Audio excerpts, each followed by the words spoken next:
You don't offend me. You don't scare me. No matter how much makeup you wear, how fat you are, no matter how insufferable you are, you're still great. Slay. All right, you're good. Who's up next? Yes, okay. Hey, I will say this. You got fatter since last time. Might want to exercise a little bit. I know school just started. The gyms are probably open. I'm not here to listen. If you are asking me to listen, so you should listen as well. Yeah, we should get Muhammad out here. Nobody watches WNBA. WNBA wouldn't be a thing, right? Yeah, it's subsidized, bro. Do you not realize it's negative? Every year, it loses money? If it loses money every year, it wouldn't be smart to keep it running, right? But you're right. You're right. See, that's why you're Asian. You're smart. Notice how the guys are able to control themselves and they wait their turn. Then the women are just yelling in the background, etc. Get her a spatula somewhere. Do we need to bring some sort of Sharia law to America to get our women back in check?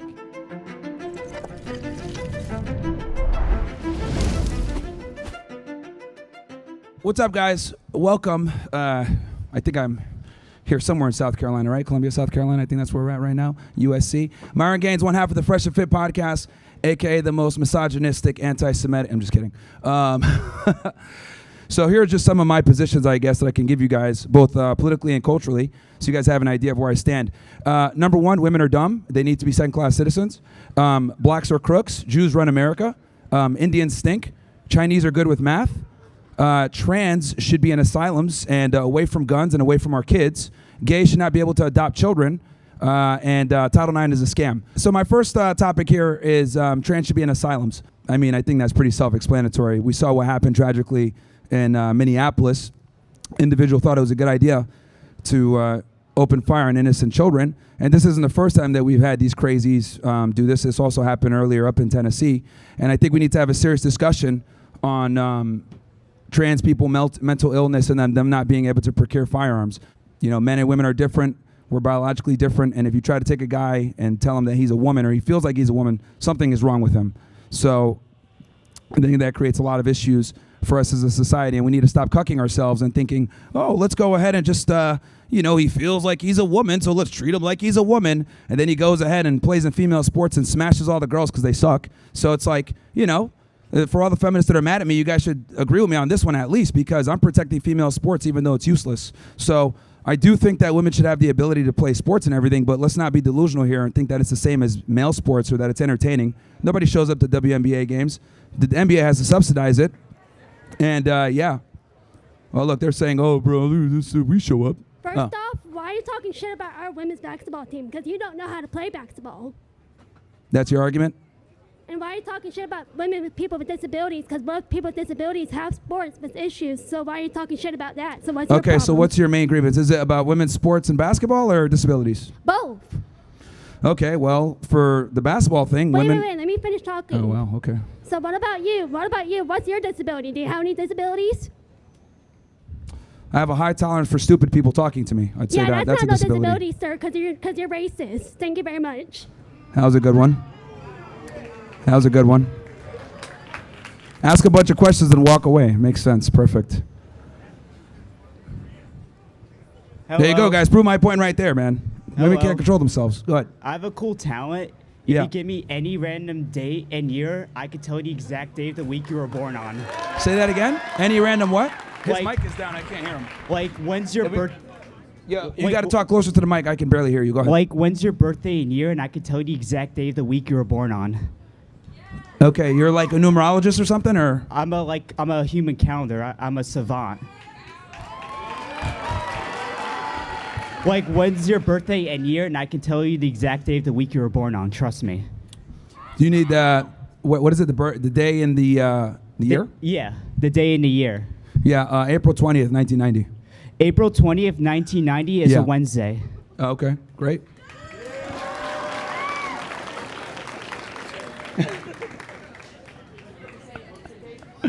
No, you had it right. Wait, 420.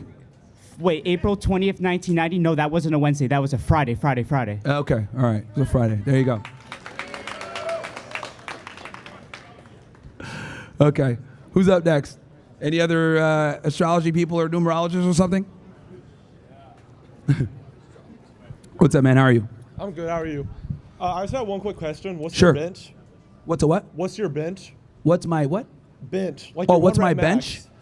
I don't know, man. I haven't benched in a while. I do mostly calisthenics. What's calisthenics? How many pull-ups can you do? Between 15 and 20. That's solid. Yeah. 250? No! 250. Yeah, I do mostly calisthenics nowadays, man. I'm getting old. Actually, we were talking about that on the way here. Hey, how you doing? What's up, man? How are you? What are your thoughts on Peter Thiel and J.D. Vance next election? Well, Peter Thiel is quite literally a cocksucker. And I think that he's ushering in a very dangerous future for us. You know, the guy is literally behind the software, him and Alex Karp, that's killing a bunch of innocent children all across Gaza. So, yeah, I think having a bunch of technocrats in positions of power can be quite problematic for our future. So you said that... And as far as J.D. Vance, like, his background is very shady. So you said that transgender shouldn't be allowed to have guns, correct? Yes. But don't you think it's a slippery slope, and eventually that might be tyrannical overreach, that the government might ban like more people from having guns? That's a totally good argument. We already have that though, because we already have under 18 U.S.C. 922, which is what the federal agencies arrest people for whenever they're a prohibited person. We already have a bunch of different classes of people that can't have guns, and I think we need to put trans people in that classification. But like. Under the mental illness. But wouldn't they just put more people, like couldn't they consider people based off certain political views mentally ill, and wouldn't that just start making to where eventually no one can have guns? Yeah, I mean, you can definitely make that argument, but I think it's pretty distinct that people that are transsexual need to definitely be put in there. I mean, if you have a certain political ideology, that could be on a case-by-case basis, but I think when it comes to trans, it's pretty obvious that there's something wrong there with them mentally. All right. No worries. Anybody else? Anybody else? I know we got some people that just walked in. Can go through some of my positions again. Number one, women are dumb. Blacks are crooks. Jews run America. Indians smell. Chinese are good at math.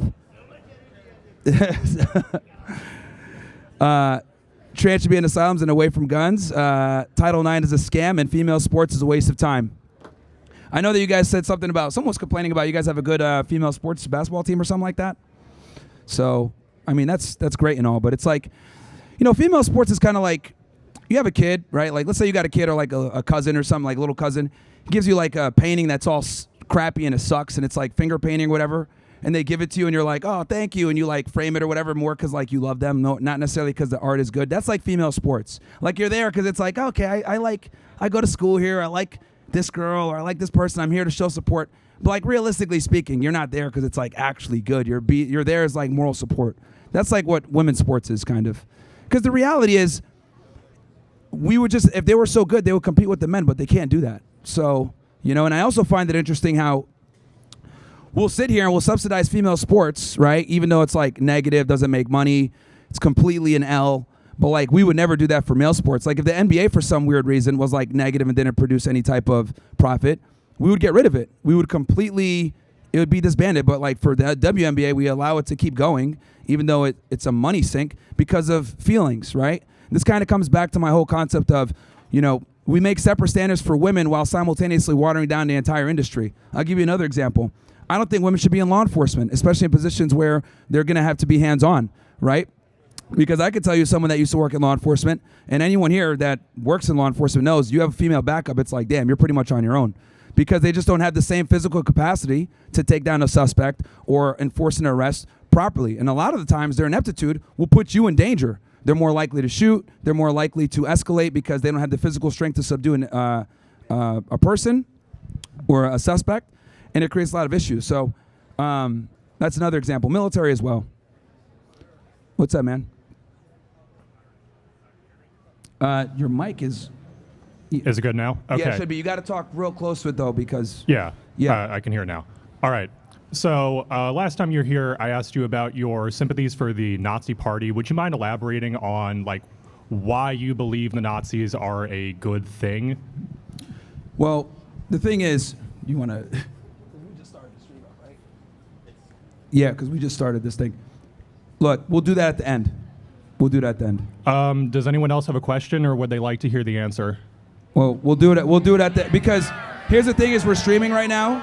I have no problem talking about this topic, we're streaming right now. But so you have no problem that's why. addressing it. You should have no problem addressing it in public, right? Well, you've said it on I've your talked about it publicly a bunch of before. times. We're live on a bunch of different platforms that have user guidelines, which in itself should tell you kind of the world that we live in, where censorship is extremely heavy. So, well, I mean, you're a free speech warrior, right? I So am, what does it matter absolutely, that but there we're are on these- platforms that don't respect free speech, unfortunately. So this like is all YouTube, about just etc. monetization then, right? No, actually, no. I'm demonetized for talking about this stuff. It's more about getting the Okay, then information talk out about there. it. Why not talk But about again, like I said before, we'll definitely talk about it. But we literally just started the stream. Don't want to fucking get the thing canceled right now. So we'll have Okay. that discussion. I'm happy to have it. We're here till 3, man. We're here till 3. Yeah, nice. I'm glad you can get that bag, but just so everyone's aware, he will not, for the second time in a row, address the question of We why just he- started up the stream, dude, and we're on another guy's stuff. I'm not going to ruin someone else's platform, okay? I mean, I'm really sorry for him, but like, you're not No, really no, no. free It's speech warrior, fine. man. We're here till 3. If you're so brave about it, come back. We have this discussion at the end. Sure, man. Because like you always come in the middle of the stream. Like, come at the end and we can discuss it. I have no problem talking about it. No, you definitely did. You came in the middle last time as well. You did the same thing. You came in the middle last time as well. But we'll have that discussion. No problem. Never said I love them, but that's fine. You can mischaracterize my position. They lied. I'll tell you this. There's a lot of lies World War II for a bunch of different reasons. Now it's a non-statement. Okay. Yeah, and you're a pussy. And you're a pussy. Well, no, come back again. We'll have that discussion at the end. Come back again. You always come in the middle trying to sabotage. I know what you're trying to do, bro. Hell yeah. Because he did the same exact shit last time. Stand where? And at the end of the day, we're on people's platforms that aren't mine, so I don't want to ruin what they got because of my political views. What's up, man? Oh. But we can have it at the end. We'll have that discussion at the end, for sure. We'll cut to Rumble and we'll fucking go all in. What's up? All right. So you said blacks are crooks. What that mean? Where that come from? What type of sense that make? Look at me. So I don't want to live in a predominantly black neighborhood. You see where I live at? Yeah, it's mostly white people. Yeah, hell yeah. But Yeah. still. So I think me and you agree on that one. No, that don't mean blacks are crooks though. It's black people here that's great people. I mean, it's Yeah, hell of sure, them. sure. Me, But I don't want to live in a black majority neighborhood. that don't mean they crooks. You Well, ain't the talking- reason you why ain't is talking because about it's the high real crime business, areas 9 out of 10 times. though. Damn right. But you'll survive. You'll be What was all that? right. You're dead right. In certain areas like Chicago or some shit, but we ain't Yeah. in Chicago. Niggas ain't finna just shoot you for no reason out here. Hey, you mean here or where? Yes, here in Columbia. They Yeah, not yeah, finna yeah. just But like, shoot no, you. bro. Like, I'm not trying to be like black majority neighborhoods tend to be high crime, and I don't want to be there. And I know you don't want to be there either. That's why you're here, right? Nah, Because you're not at actually- Howard for a reason, right? Nah, I just went here because I like USC. Well, you're speaking really, bro. You got to talk into my. I like can barely Columbia. hear you. I like USC Columbia. That's Yeah, why well, I came. don't blame you. It's good breakdown here. Yeah. Ratio. But like, whenever you say blacks are crooks, you gotta like give a point and some specific like truths to it. Because you just said blacks are crooks, and then high crime rate. Yeah, they're a minority of the that's about population, that's yet they about commit it. a That's all majority you of the got? violent crime. Okay, Simple as that. Yeah. Like what? 13% of the population, and then the men are like about 6%, and then That's they're also a committing something like 50% of the violent crime. That's also a result. That's a problem. That's also a result of where they are and what they're in and what the government do to them and how they feel. Because you got to think about it, they on government assistance. They sitting here in the hood and they think the only way out is to sell some drugs or shoot some guns. But that's not the truth. You can go to university still. Well, that just removes They just don't know accountability. That just removes accountability from black people. It's because there's less opportunity. Well, that's not an excuse. There's plenty of people that grow up poor that are able to make something themselves Damn without being right. criminals. Look, it's people that can do it, but the fact that they have to fight, and instead of just being white and being born white and just come to school, come to USC and be great, you can't just do that as a nigga. It's not gonna happen. I would argue that you have more opportunities as a black person as a white guy nowadays. You a damn lie. No, that's the truth. Boy, you a damn yeah. lie. You know that. No, you no. know that. So Boy. I could talk about that. So here's the thing, bro. With DEI, affirmative action, etc., like we've absolutely made it where minorities and women have far more opportunities than white guys. That's the truth. So because they don't need no help. They got it already. They got it as soon as they was popped out the coochie. Well, here's the thing. Look, if we're gonna go off of meritocracy, that's cool, but we don't go off meritocracy. We go off of, we want to go ahead and fill quotas so that we can have a diverse workplace. And then what ends up happening is you have a bunch of people that aren't qualified for the job or not as good because we want to bring them in to diversify the workplace. I think that's a big problem. That I think ain't we need to black go off people. meritocracy. That's the women thing. That's the women thing. That's not black people. Stay on the black people topic. Yeah, a lot of black people are on some bullshit, and they get into I do my schools or job. they I get into get shit positions, done. and they shouldn't be in there, but they end up coming in somehow because they get accepted with lower test scores. They And get they'll accepted fail. because of certain opportunities where they're like, we need And to if they accept this aren't amount of qualified, kids they will into fail. our school to fit this quota. So it waters down the entire environment. But if they aren't qualified, they will fail.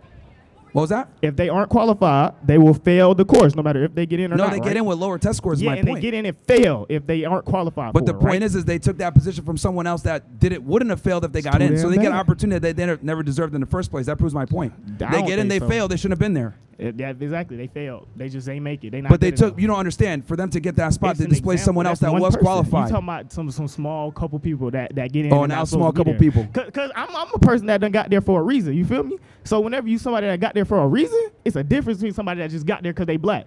I got here because I did my job. I did my work. I ain't get here because I'm black. I ain't get here because I'm black. So they like, oh, black people let the black nigga in. All right, so then if you got I got here, a 4.2 GPA. If you got here based off your meritocracy. If you got here off your meritocracy, then you should be mad that they're allowing black people in that don't have the same merit because that makes you look bad. I'm mad that you saying black people in general ain't got it like that. Like we the ones that's crooks, so we can't just come here and do it off our own muscle. We can. Okay, it's just the so fact that certain people don't bro. ever get that opportunity. Look.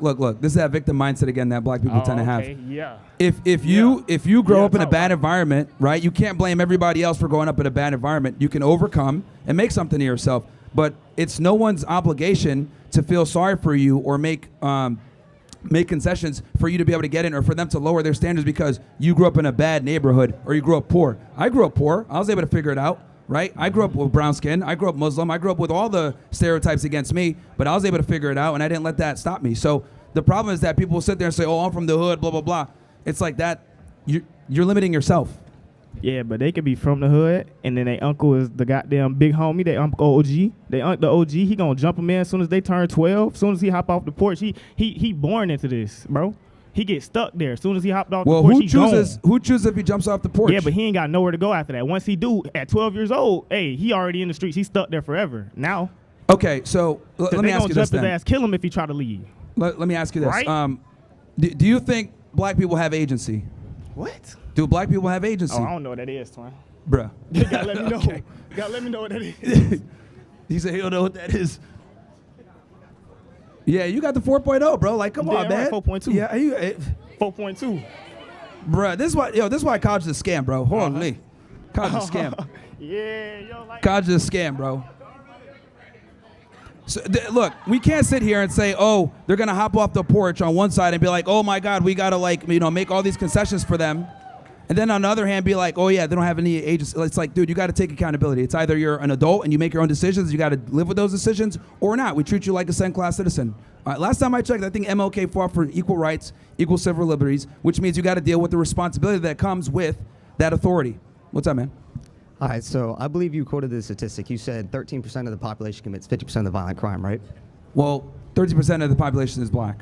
Right, so based off that, what conclusion would you come to based off that? Well, you mean, sorry, what's the conclusion that you come to based off that statistic? A minority of the people are committing a majority of the violent crime. Because why? There's a multitude of different reasons. Well, what do you believe the reason to be?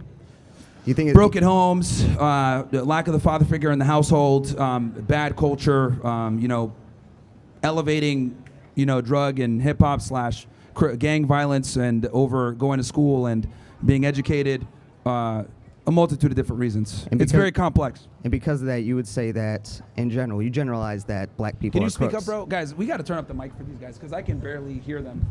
Let's turn up their mic. So, sorry, I'm struggling to hear what you guys are saying. So just speak up, please. Based off that, you said that black people are crooks, right? Yes, they tend to be, yes. Not all, but they tend to be. So if we follow that same logic, do you know how many mass shootings there have been in the past, couple of 10 years?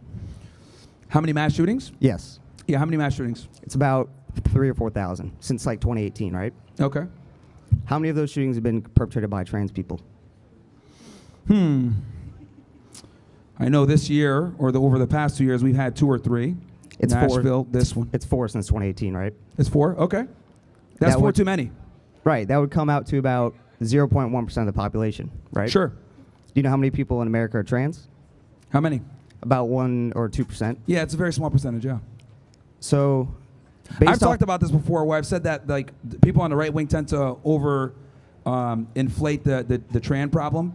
But I still do think it's a problem, and I do think that they shouldn't have guns. And I don't think they should have the ability to adopt children either. They're a minority for sure. I see what you're saying. You're like, look, they're a minority. Why do we care? Well, they just killed 2 kids yesterday, so that's a problem. And quite frankly, I think if we can go ahead and handle this problem right now while it's still a topic, they shouldn't have guns. So based off the logic, though, you know who commits 97% of the mass shootings in America? Who? Straight men. What's that? Straight men. Sure. So based off that logic, would you say that straight men are more likely to commit a mass shooting than a trans person?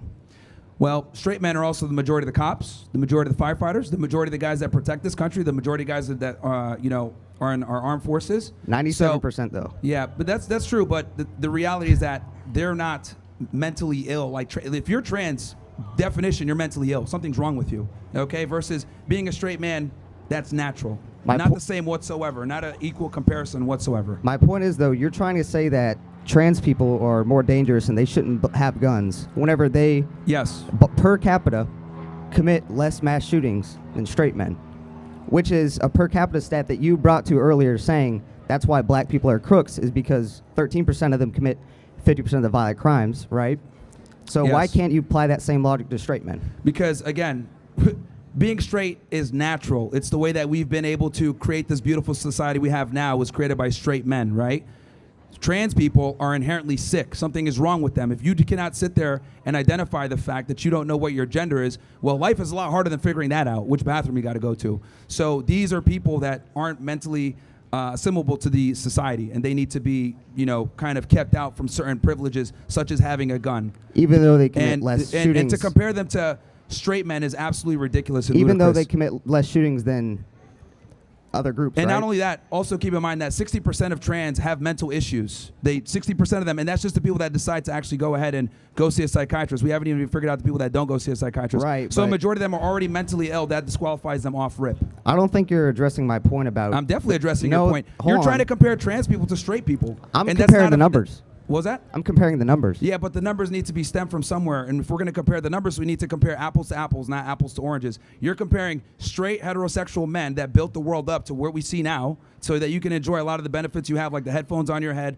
the shirt you're wearing, the buildings that we see here, to trans people that don't contribute anything to society besides mental illness, us having to call them she when it's really a he, and a bunch of other problems. They don't really contribute to society the same way that straight men do. So they're not the same whatsoever. No, in that case, though, then the point you're coming to isn't based off any numbers or facts. It's based off the fact that you just don't like trans people. Well, we need to have some type of nuance here and understand what we're comparing and be honest here. If we're just going to go straight off numbers and not identify apples to apples, then it's not going to make sense. I am identifying apples as people who identify, because you believe being trans is a choice, correct? What was that? Do you believe being trans is a choice? Yeah. Okay, so do you think being straight is a choice? What was that? Do you think being straight is a choice? No. I think, being straight is a choice or being gay is a choice? Being straight. Yeah, that's the natural way that it's supposed to be. So everybody else who's outside of that, they're making a choice to do something else, right? They're making a choice to be strange, yes. They're making to be a degenerate. So my point is, though, people who identify, who are straight, who are men, right? They commit an over amount of the mass shootings. I don't think that straight men are more likely to commit mass shootings, but the numbers state that if you're trans, you have a lower chance of committing a mass shooting because they're 1% of the population and only commit 0.1% of the mass shootings. Again. This is great. Like they're like, see, he's talking numbers. The only thing that you're saying, it's very simple, bro. It's very simple. It's very simple. Numbers? Straight men created the society. Okay? You don't like numbers? A lot of the no, it's not about the numbers. It's about if you're gonna go ahead and compare the numbers, you got to compare the numbers where it makes sense. Okay, comparing straight men to trans men when trans men don't contribute to society to the same degree that straight men do. See, this is how crazy it is, right?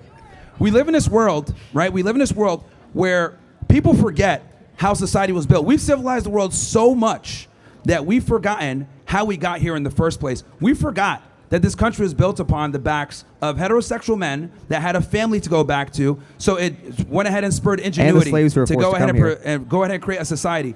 To compare trans is be like, well, straight guys do X, Y, Z. Also, straight guys are the majority.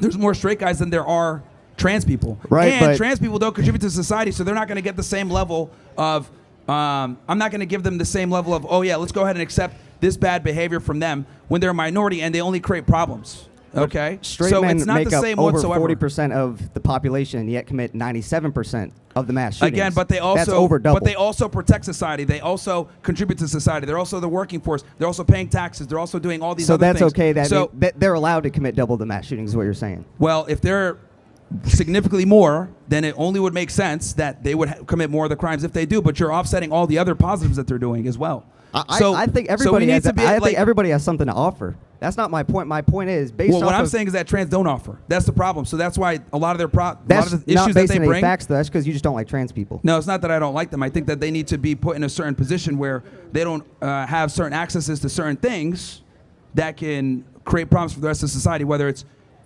having guns, which I think is problematic in itself. I don't think felons should have guns either. I don't think illegal aliens should have guns. I don't think people that renounce their citizenship, people that got a dishonorable discharge, I think we need to put them in that category alongside all those other individuals. Based off the fact that you just don't like them, though. No, I don't Because like they the fact don't- that they have guns and that they're not mentally stable. That's what I don't like. But they can don't- exist. I don't have a problem with them existing or whatever, but if you're going to go ahead and be mentally ill, you don't get the same privileges and rights as people that are sane. That's simple as that. Just like the other people, like that's by your logic. Oh yeah, you hate felons and you hate everybody else. I don't hate them. I just think that we need to have restrictions on certain people to protect the mass society. I think that how people feel, You think being right, trans versus should be what's a real are crime? two different things. What was that? Do you think being trans should be a crime? No, it doesn't necessarily need to be a crime, but I don't think that they should necessarily be. Because you're lumping them in with just criminals. What was that? You're just lumping them in with criminals. People No, who are they're mentally ill. dishonorably They're discharged. mentally ill. Felons. And that under federal non-citizens statute, in America. You're just lumping them in with criticals and equating it to essentially. they're mentally ill. Mentally ill people. They're mentally ill. Can't have guns. People with anxiety can have guns. No, people that are mentally ill cannot have guns. Actually, Some can. Yes. No, you cannot. If you had, it's You might literally. wanna double check if that. yes, go ahead, look it up. 18 USC 922. Look it up. There's people that have mental issues or been committed to a mental institution cannot have guns. Well, hold on. But what kind of mental issues? No, not though? everyone can buy a gun. Some Because idiot I over see here your on the sign that side. says put transgenders in an asylum. Yes. You're putting the cart before the horse right now. You're saying that anybody who was put in a mental asylum shouldn't be able to have a gun because that's the law. But you're saying that transgenders should be put in an asylum and therefore they shouldn't have guns. So you're basing your argument off something that isn't even based in reality. Yeah, put them in asylums and don't let them have guns. There you go. Bam. Who's up next? Who's up next? Thank you. All right. So, Mr. Myron, I would like to say that I do not represent the DOD in any way, shape, or form, but I got a couple questions for you. Sure. So earlier you had said that women shouldn't serve in the military, law enforcement, and whatever else bullshit you said. They should not be. Okay, no, let me talk. Okay. Well, if you're gonna go, because here's the thing, you're gonna make your entire argument mischaracterizing a position, right? Go.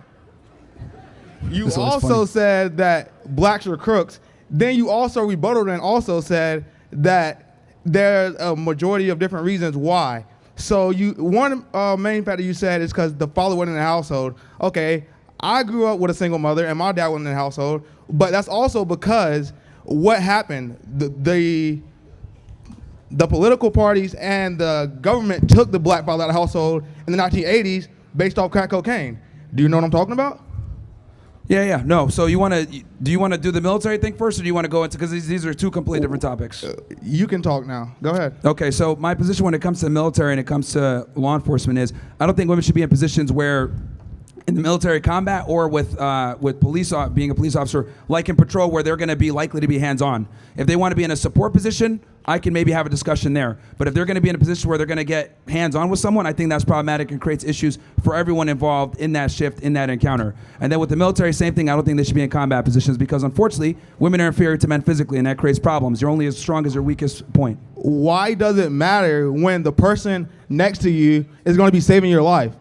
If you were in battle and there was a woman, would you refuse the treatment from the woman? It's not that I refuse the treatment. I'd prefer it be a man. Why would you prefer it be a man? Because let's say I get shot. I'm 200 pounds. Is she going to be able to drag me to safety the same level? No. There will be women that can. I promise you.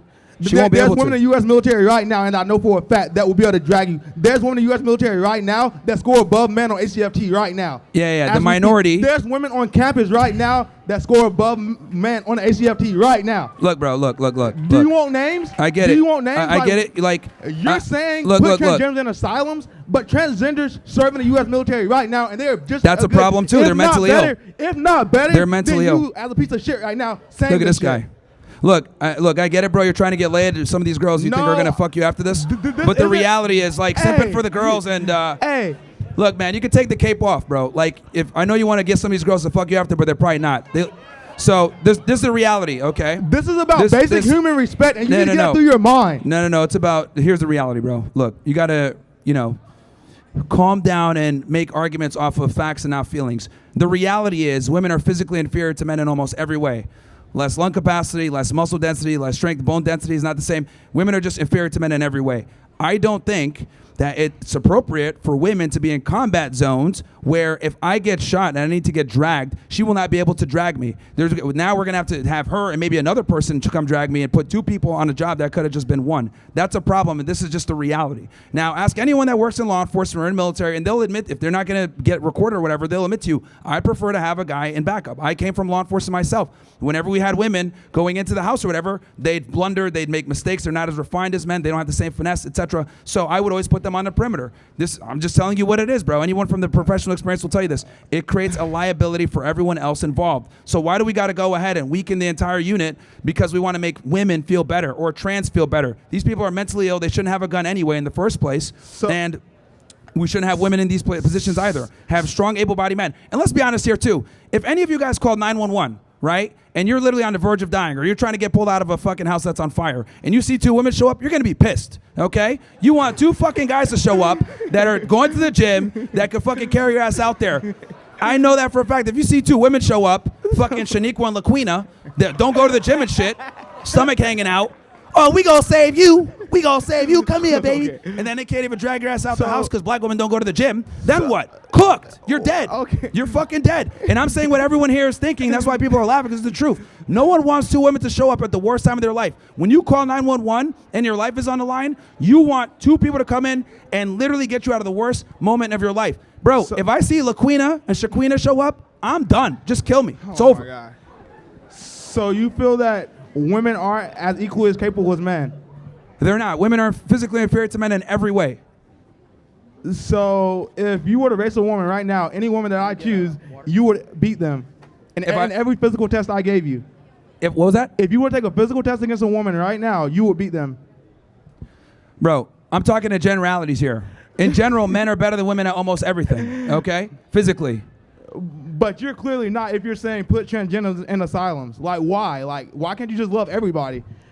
Look, man, like I said, I think they create a lot of problems. I don't think they contribute to society the same way. Like the other guy was trying to make the argument of like, well, you want to go ahead and take guns from trannies, but straight men commit a lot of the crimes. Yeah, but straight men also built up to society, so they're going to get way more tolerance than trans that don't contribute to society. That's a ridiculous argument. Because that's a whole different stat line, and I'm not talking about that. But you're basically but you brought them up. You're basically putting transgenders in asylums based off your personal belief, your personal bias to put transgenders in asylums. Yeah. Put them in asylums. Don't let them have kids, and don't let them have guns. Yep. But why? Why can't they have kids? Why can't they enjoy the same? The same I don't think the military fights for. We fight for freedom. Okay. What if somebody took all your freedoms away? Kids grow up the best in a nuclear family with a father and a mother. Not 2 dads, not 2 women, and definitely not 2 people that don't know what their gender is. Well, all it took was 1 mom for me, and I'm still here. If you want to go ahead and be trans or gay or whatever, that's fine. But I don't think that that's fair that the child should be suffering because of your sexual degeneracy, because they will suffer. And we got a long line of people behind you, bro, so we can... Okay, bye, Mr. Myron. Have a great day. No worries. You could get back in line if you want. I just want to make sure everyone gets a chance. We got it.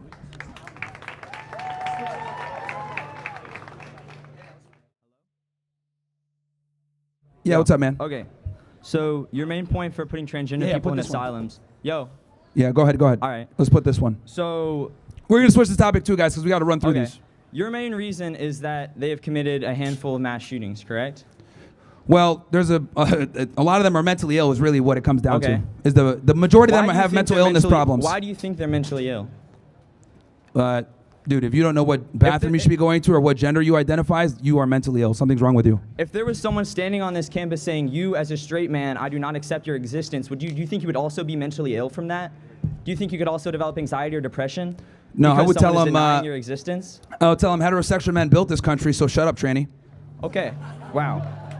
Simple as that, dude. Like, we are not the same. Like, Like, I'm not gonna give, because like the argument you guys are trying to make is like, oh well, straight men do a lot of bad things. They commit crimes. They do X, Y, Z. Yeah, but they also built up to society. So we're not gonna have the same tolerance for these fucking weirdos that don't know what their gender is over straight men that built society.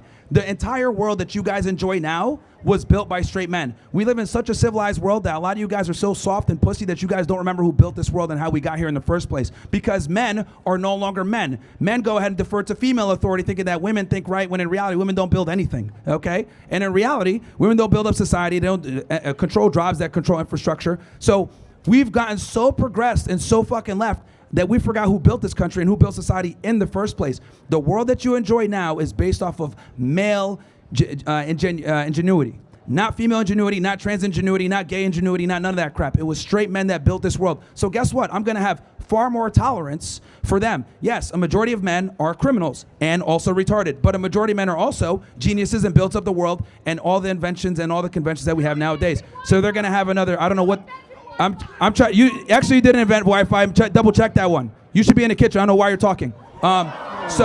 Anyway, back to what I was saying. See, women can't even control themselves. Notice how the guys are able to control themselves and they wait their turn. Then the women are just yelling in the background, etc. Get her a spatula somewhere. Yes, look at her. She can't even take it. She's a fucking walking up. Oh, fuck you. Oh. And then she said women invented Wi-Fi. That's not true. I actually double checked it. You guys don't invent anything except for fucking headaches. Questions, man? Or are you gonna keep talking? This is why women. This is why you guys should be able to vote. What do you think is one of the first great societies of the world? What was that? What do you think is one of the first great societies of the world?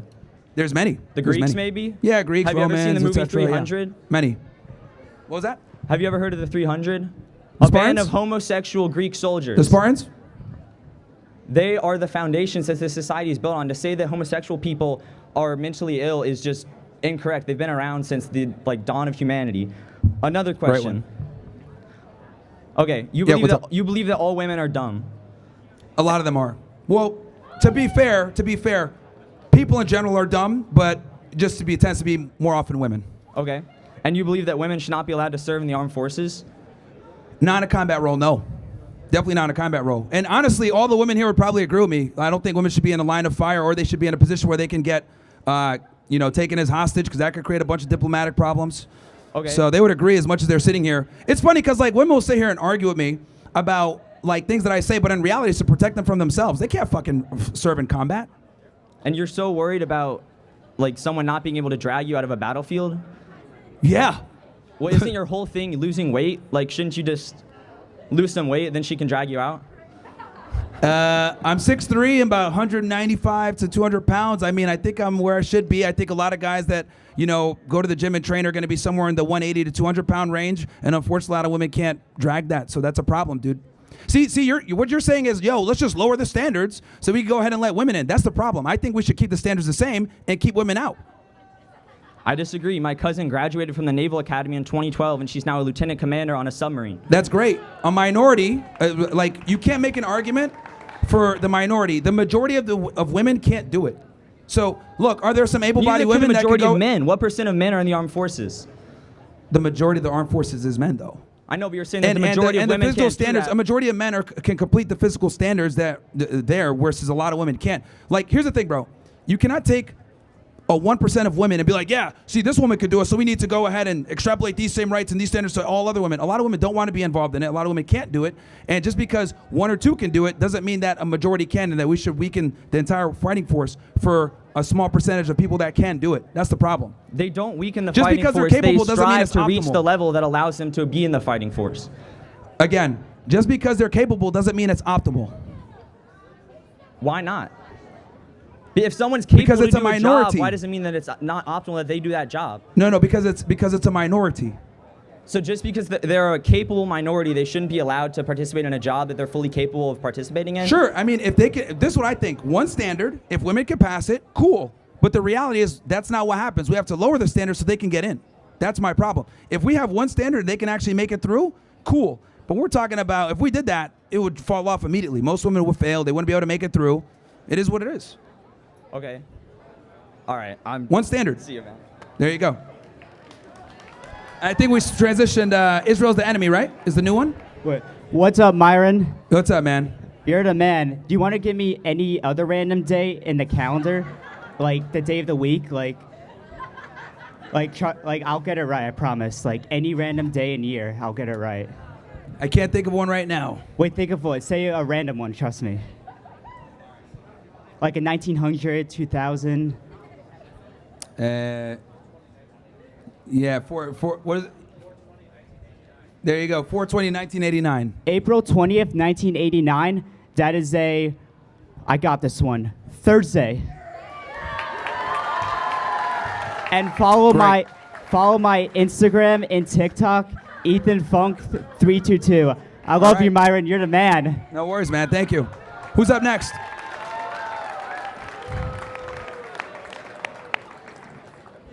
Hey, how are you? Hey, what's up, man? Did you say that female sports are dumb?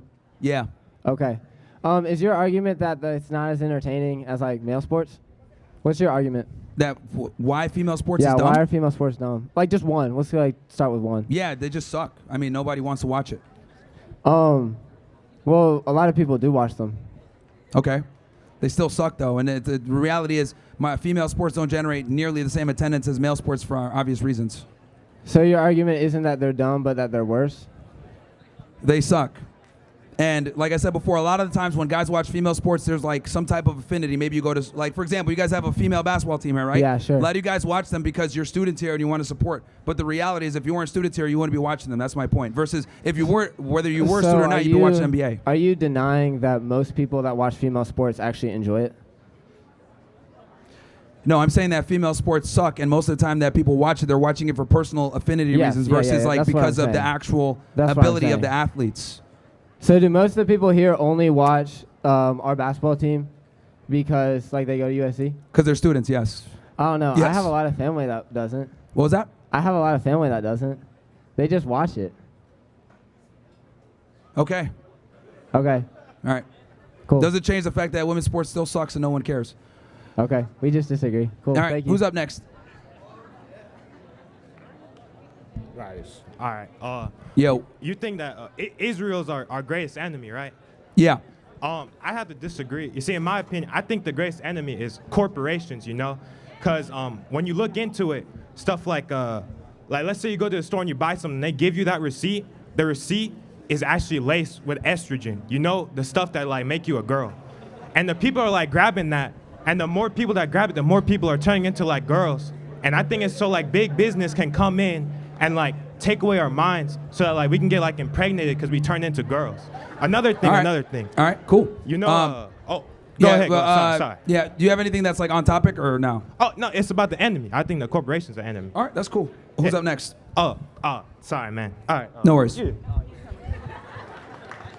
Hey, how you doing? Yeah, what's up? Good job. You know, Israel's our greatest enemy. I disagree. I think the Clemson Tigers are our greatest enemy. Who? Can I get wait? Who? The Clemson Tigers. Can I get a Spurs up from you, man? Oh wow, another school. Okay, another school. All right, cool. All right. Oh man. Hey, let's go Cox, right. baby. Let's go Cox. All right. Hey, Myron. What's up? Do you remember me? No, to be honest. Well, you used me in every single one of your videos last year, so I think I deserve some % of the profit. Oh. I really don't have any questions for you. Well, the thing is, I don't like clip up the videos and stuff like that, so I don't know what gets posted or whatever. So, but yeah. I have no questions for you. I can read you straight through like a book. All I want to say is you look stupid, you look embarrassing, and I want to spread some positivity to everyone here. You're doing amazing. You are so loved and so valued. And to all of my women. Hear more woman talk. To all of my women, I love to all you. my women out there, you're beautiful, you're great. No matter how bitch or rude you are, you're still amazing. You deserve it all. You don't offend me. You don't scare me. No matter how much makeup you wear, how fat you are, no matter how insufferable you are, you're still great. Slay. All right, you're good. Who's up next? Yes, okay. Hey, I will say this. You got fatter since last time. Might want to exercise a little bit. I know school just started. The gyms are probably open. All right, I got two questions. Yeah. You know, women really only have like 2 jobs. Like, be pretty and don't be annoying. She already failed 50%. So, goddamn. All right, what's up, man? I got 2 questions. Yes. So one, how can you be a Christian, a follower of Christ, and not believe that Israel's the righteous ancestral homeland of the Jews? And also, wait, what? How can you be? I know it's too much for you to like. I'm not a Christian. I'm not a Christian. Then how is Israel not the ancestral homeland of the Jews? And also, how does America being allies with the PA benefit us more than being allies with Israel? When you say PA, you mean Palestine or? Yeah, the Palestine or the Palestinian Authority or Iran or. Well, my thing is this: I am anti-war, and I don't think we should be interventionists. And I think that us supporting Israel and giving them all the money that we do creates a lot of problems for us geopolitically, and creates a whole bunch of issues. Well, it's Islamic regimes that have been keeping us in the Middle East in Middle Eastern wars for the past 50+ years. Who's been keeping us in the wars? Iran, Iraq. I mean, Al Qaeda. Really? Yeah. You know who's been keeping us in the Middle East? With Islamic regime by attacking American bases. Israel's been Beirut. keeping us in the Middle East. Well, do you know why we went to war in Iraq? Because of 9/11. No, we went to war in Iraq because. What happened on 9/11? Tell me. Oh well, that's we got time for this one. Yeah. Well, back it up with a bunch of bullshit. There you go. Go ahead. You asked me the question, and then you're like, okay. I got all the day in the world. So here's the reality, my friend. 9/11, right? And I'm going to just summarize this quickly. I'm not going to deny the fact that we were attacked by Al Qaeda and extremist groups, and also the United States knew what was going on. But the part that everyone tends to forget is about how Israel was involved as well and had foreknowledge that we're going to be attacked on that day. And the reason why is because Israel stands to gain great benefit from wars in the Middle East because they want to destabilize all their neighbors so they can go ahead and push the. That's false. Okay, the Greater Israel Project. Then tell me why.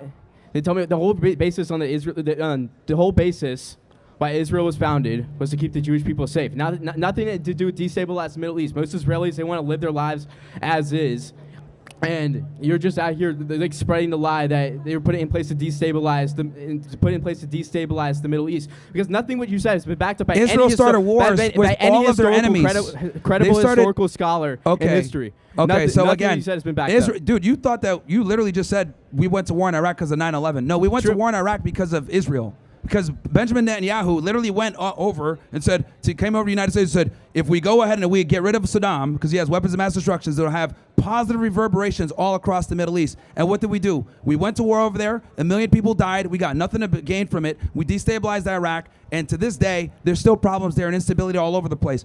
Everything that we do in the Middle East is because of Israel and because of the powerful lobby that they have in Washington, D.C., where they run this country. So if you don't even understand that, then, dude, I don't disagree with that the Iraq War went wrong. But I mean, you got to ask, why did we go there? Why did we go there? We went there for Israel. We went there for Israel. No, and that's a problem. We went there for our own dignity because we were attacked. That's why. Do you know that Iraq had nothing to do with 9/11? Did you know that Osama bin Laden and Saddam Hussein were enemies? Did you know that when Saddam Hussein invaded Kuwait? Same enemy. Hold on, no, because you don't even know your history, bro. You don't even know your history. So you don't, dude. The reality is Saddam Hussein and Osama bin Laden were enemies. When Saddam Hussein invaded Kuwait to go ahead and try to get the oil or get them to lower the prices so that he wouldn't have to compete or whatever the fuck it may be, what ended up happening was Osama offered the Mujahideen, because they had just beat the Russians in the 80s in Afghanistan, he offered to the Mujahideen and said, hey, Saudi Arabian royal family, I will fight Saddam on your behalf. And then he was livid because the Saudi royal family said, oh no, we have the Americans, they'll go ahead and defend us. He's like, wait, why do we have Americans, infidels, defending Arab land? This is against the Quran, this is haram. And they were like, nah, get out of here, Saddam. And they fucking sent him to Sudan and ostracized him. And then guess what? Al-Qaeda ended up getting created. So Osama actually hated Saddam and he wanted to fight him. But what did everybody say? Oh yeah, they worked together, whatever, weapons of mass destruction. Same enemy. Or the anthrax push. It was all a fucking lie. It was all a lie. Do you actually think that, like, for example, the current access to terror, do you actually think that the Iranians and Yemenis get along? No, two totally different ethnicities. But what are they? They're united against a common enemy, which is Israel. So yeah, because Israel destabilizes and kills Muslims every single day, and they're an illegal colonial state. False. Have you not read the Bible? Have you not read the Torah? I'm talking about what's going on here in general when we're talking about the creation of Israel. And also the Israelis and the Jews that they talk about in the Bible are not the modern Israelis of today, by the way. Also, another thing that you need to know, because you want to talk about terrorism all day. I have ancestry dating back to the being back to the Fantastic, state bro. Because here's the thing. I find it interesting how you've been talking about terrorism the entire time. The reality is the state of Israel was created through terrorism. The IDF that you know today was created by the Irgun, Haganah, and Stern gangs. Those three military groups were terrorist organizations that rebranded into the IDF after Israel was created. So the entire state of Israel was founded upon the very terrorism that they try to condemn today. It's not terrorism. I mean, I would say it is terrorism. They've killed 60,000 innocent people. Counterterrorism. They've killed somewhere between 60 to 300,000 people. According to who? Already. According to who? Ministry of Hamas. Dude, they use those stats. Even the IDF uses those stats themselves. Best combatant ratio of any modern war. 4 to 1. What's the combatant ratio? 4 to 1. 4 to 1 innocent people to one Hamas terrorist? Yeah. Because it depends if you want to count as civilians. You gotta realize most 17-year-old men are training for Hamas. So yes, they should be classified as terrorists. So you think it's okay to kill 4 innocent people for 1 terrorist?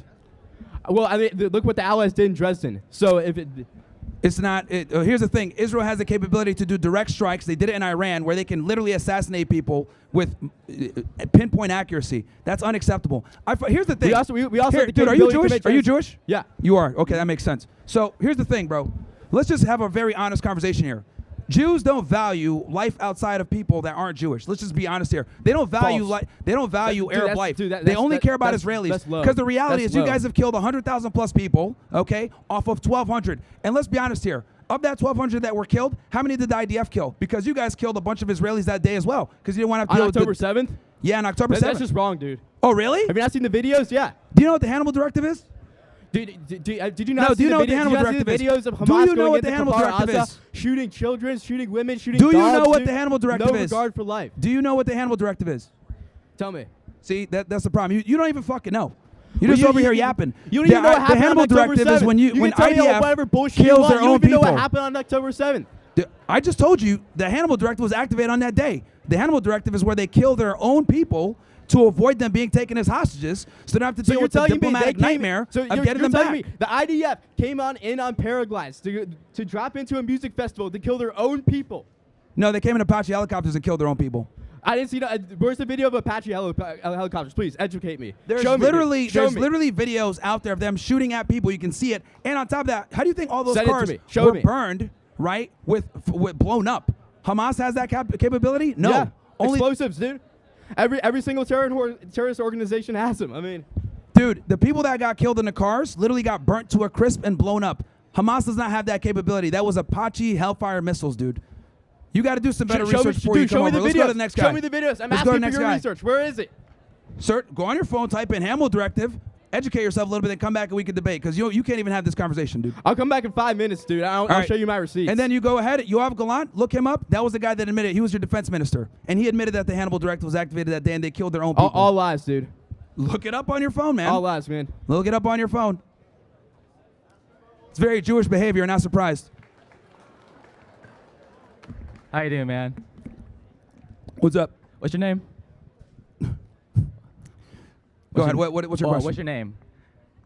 Just ask your question, bro. All right. I just want to keep things respectful, So I don't it's really very have strange. anything. I know. Respect is kind of strange to you. I know you don't know anything about it, but I just want to bring back the topic of women's sports. You say women's sports are just bad. So I want you to give like an objective reason on why you think it's bad. No, I'm saying they suck. Why? Because they can't compete at the same level as men, and it's a waste of time.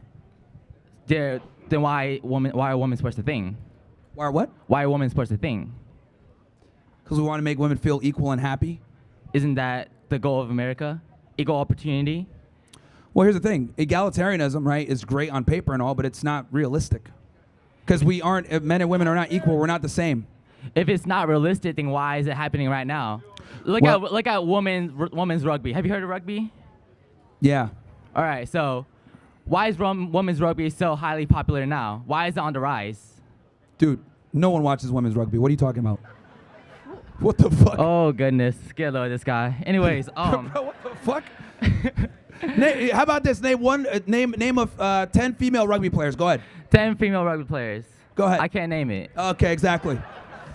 Alright, but here. See, and this is what I'm talking about. See, like, okay, I'm glad that we're having this conversation. Yeah. When I say that we live in a cucked out world where we fucking sit there and lie and talk about women are awesome and all this other shit, like women's sports are great. This dude made the argument about women's sports what matter. are some sports you enjoy? Okay, tell me about women's rugby. He can't even tell me. Why? A lot of you guys are coming, let's be honest here. A lot of you guys are coming up to the mic right now to simp for some of these women here to try to get fucking laid. Let me say something great about women so I can get fucked tonight. So can I talk about my personal connection to rugby? You want to know the ugly truth about women? Here's a real red pill for you guys. There's no ugly truth. Guys like me that tell them they're stupid and inferior. They don't like guys that cuck for them like you guys. I played rugby with women. Women are inferior in everything that matters. I have a personal connection to women who play rugby. Women want guys that are better than them. Women want guys that are stronger than them, taller than them, superior to them. They don't want equal cucked out guys like you sitting here saying, "Oh yeah, women's rugby is great, right? I love Nobody your gives opinion. a fuck. Nobody cares." All right, can I speak? Yes, go ahead. I have a Still personal waiting for those connection to rugby, female right? rugby players, though. I can name you a bunch of women who play rugby that are connected to me in my personal life, right? I have a friend. Her name is Helen the pro ones, right? She plays rugby in Lander. She's a college commit to rugby at Lander. Okay, you know what's great? Because I said this earlier. Men or people only watch women's sports when there's a personal affinity or some type of personal connection. They don't watch it objectively like, oh yeah, this is great. Let me just turn on the tube and watch female sports. What sports do you watch? All you watch? guys that watch female basketball here is because you guys go to the school and you're supporting your school. That's great. But 10 years from now, when you graduate, you're not going to give a fuck anymore because you're not here anymore. Okay? So are you saying all sports fans go to their college? Are you saying 100% of Steelers fans went to that university, or any collegiate sport, they all went to that university? Is that what you're saying? No, I'm saying that when people watch female sports, there's typically some type of personal tie or affinity to them watching that female sport. Versus when they watch men's sports, they're watching it because these are the best of the best and I want to watch this. This is why professional sports for men is a thing and not really a thing for women. It's more of a college thing because people tend to be very tied to the school. Why are you denying that professional women's sports isn't a thing? If it isn't a thing, there wouldn't be people watching it. They wouldn't get funding. No one watches it, is my point. If no one watches it, then how do they get funding? How do they get money? Nobody watches WNBA. If nobody watches WNBA, then why do they get funding? Why does it raise money? If nobody watches WNBA wouldn't be a thing, right? Yeah, it's subsidized, bro. Do you not realize it's negative? Every year, it loses money? If it loses money every year, it wouldn't be smart to keep it running, right? But you're right. You're right. See, that's why you're Asian. You're smart. This is the thing, bro. Like, when it comes to he knows the math. He's like, wait, hold on. How are we subsidizing it, but it doesn't? I'll tell you why. Because we fucking simp for women. We need to stop subsidizing their mediocrity. That's my point. Because if the NBA was negative, we would not be subsidizing the NBA. It would just go out of business. Corporations won't make the conscious decision to continue that business if they're losing money. The fact that WNBA is still a thing means that they're making money. People are watching it, regardless of the personal connection. Because here's the thing. Because they want to go ahead and be able to be politically correct. They still want to go ahead and be like, look, political correctness has nothing to do with the amount of revenue a company makes. No, but they will take it. That's my point. They will take financial hits to be politically correct. Look at Cracker Barrel. Cracker Barrel had to go. They went ahead and changed their. It was a woman, by the way, that did this. They went ahead and changed the emblem. They got a whole bunch of backlash, and they're like, oh, shit, let's change it back. Who made that dumb decision? A female. So the point I'm trying to make is that women, or people in general, because we have this female way of thinking, we will go ahead and sometimes take a backseat to making a bunch of money or being profitable so that we can make women feel good, but we don't give these same accommodations to men. Like if the WNBA was negative, we would not exist. Sports is the physicality, right? Not the mind. Physicality. I agree with you that most women here aren't as strong, physically as strong as women. But the reason why women's sports is a thing is because they can play on a higher skill level, not just physicality. Okay, if they can play on a higher skill level, then let them play against the guys. The difference is that while the skills are the same, the physicality are not. There are differences, and that's why there is WNBA versus NBA. But there's differences, but it's because the difference is because women are inferior at sports. In physical attributes. But Yes, and that directly affects. Not in the mind, right? Yeah, well, women have slower reflexes too. This guy. No, slower in the mind too. This is why if you look at like chess, all the best chess players are men, even though it has nothing to do with physicality. Men are just better than women at everything. There are women chess masters, and don't tell me a name. I don't know them. I'm not into chess like that. Yeah, but there are women chess masters, right? But they suck compared to men. That's my point. Even when the physicality is removed, look at video games. Men are better than women at video games. That doesn't have to do with physicality. So let's say you play against a woman chess master. Would you win? She's a chess master. So you would lose. I don't play chess. Exactly. Right. So you lose, right? Okay, never mind. You're not as smart as I thought, Asian man. Who's next? Yeah, I'm just I gotta say, man, you're checking off all the red flags, man. Okay. So are you like, do you actually believe this? Like just like a genuine question. Yes, I do. You genuinely believe all of these? Yes, I do genuinely believe that women suck at sports. Yes. And every other racist, homophobic, transphobic, whatever phobic shit you say. Yeah. Well. Yeah. Whatever you want to say. Who's up next? This guy's kind of performative. Yes, I'm a proud bigot. Who's up next? I'm glad you know you're a bigot, man. Yeah, man. A lot of people are. I'm just honest about it. You're just the biggest one. Yeah. Well, no, I'm just not scared to admit it. We all have a little bit of racism in us. Come on, man. Let's be honest. We all do. All right. What's up? Is it working? What's up? All right. So I just have to go back to women. It's just I gotta do it. You gotta go back to what? Women. Women? Like to talk about them. Yeah. Okay. So Man, a lot of the women talk. You said so. You made this like bold claim about women in the military and law enforcement. Yeah. Right. So I'm just curious. Like, what's your experience with that? I'm just curious why you say that. Why do I say that? Yeah.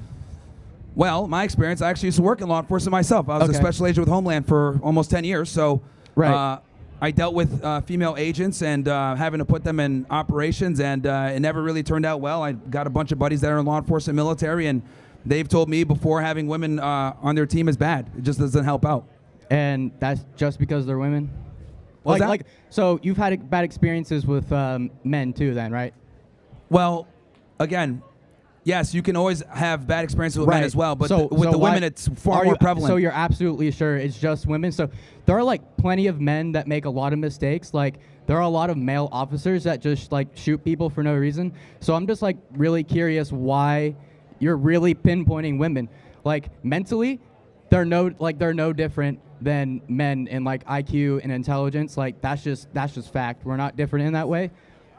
Actually, men and women think far differently, and we process information far differently. Okay, so maybe we're so not let's say the we same. think differently. Why does that make them like less capable mentally? Well, we don't think this. See, here's the thing: you men and women are not equal, bro. We're not the same, and this is like that liberal. Well, talking yeah, point. we're different genders, different sexes. Yeah, but that biologically. affects being a different gender. Literally affects everything else from there. The way we think, the way we process information, the way that we see the world. Everything is different. So since we are biologically different, that completely affects the way that we view the world, and it also affects our strength and other things. How come some of the smartest people have been women? Like, women have done big things, like in aerospace engineering and stuff like that. So, yeah, but the majority are men. Right, because like the majority are still men. Okay. So historically, women have had less access to like education and like literally all their rights. So I mean, obviously, there's going to be like, but that doesn't make women less intelligent than men. There have just been less opportunities for women. Well, we've overcorrected. Women graduate more than men. Women are getting more degrees than men nowadays. Nowadays, yeah, but like, what about hundreds and thousands of years in the past when women have been oppressed by men? We've overcorrected, but women still don't go into certain job fields that keep the society running, despite the fact that they're more educated. What do you mean? Well, when it comes to infrastructure jobs, when it comes to engineering, when it comes to sewage maintenance, like jobs that really matter. And why is that? Because women have different interests based on biology. Thousands of years ago, women weren't allowed to do that. We're not. What I'm trying to explain to you is that men and women are different, right? And yeah, they're obviously different. Yeah, they're very women. different. And since they're different, they have different worldviews. And since they have different worldviews, that affects everything about how they view the world. So, despite the fact is, I find it interesting how women graduate more, they have more degrees, they're more educated than men are, but they still don't go into job fields that, keep society running, right? They go into job fields that are like, let's be honest, HR, sitting in an office somewhere, jobs that don't necessarily keep infrastructure going, because women don't have the same physical capability, right? They as don't men have do. the same. They don't have the same physical. And then when they do go into jobs that have to do with physical capability, they fuck it up. So then let's go to the military, for example. You said you're okay with them in support roles, right? What was that? You're okay with women in support roles in the military? In support roles, yeah. So like support roles are like 90% of the battle. Like something like that. As long as they're not near, combat or in a position where they can fuck things up. Right. Okay. So men can fuck things up in combat too. So I work on a military base and I see women exercising all the time, like achieving like the level of some men in the gym. I've seen it. Great. So they should be able to fight if they want. We're in a free country with equal rights for all. So kind of like discriminating against women for being women is just kind of insane, don't you think? Like, I'm discriminating to protect them from themselves, and I would argue a lot of them don't want to be in combat roles anyway. See, this is the thing. But some do. So they should have that right. Yeah, they do. The staggering then majority why do don't. I see plenty of women in the Why military do you think all women the haven't time? been in infantry for so long? Because they weren't allowed to. Good. Like that's good. But like there are yes. women who want to serve and protect their country in combat roles, and they shouldn't be in infantry anyway.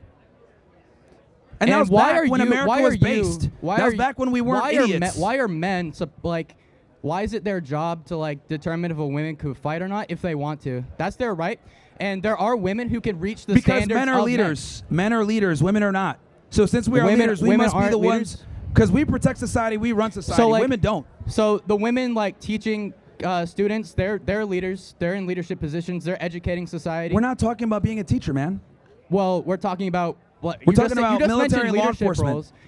Okay, what about women drill sergeants? I've heard plenty of men talk about how they're the scariest ones they dealt with. Yeah, I know. Funny, All right? right, dude. Let's go to the next person. This guy's like just coming up with that. Women drill sergeants are scary, man.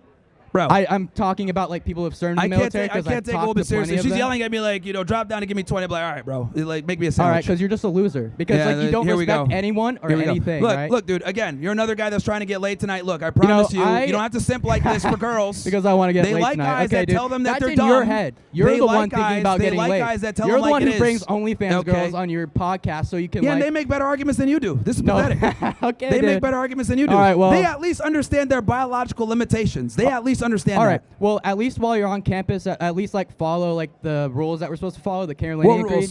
The Carolinian Creed, where it talks about like not the Carolinian Creed. What is that?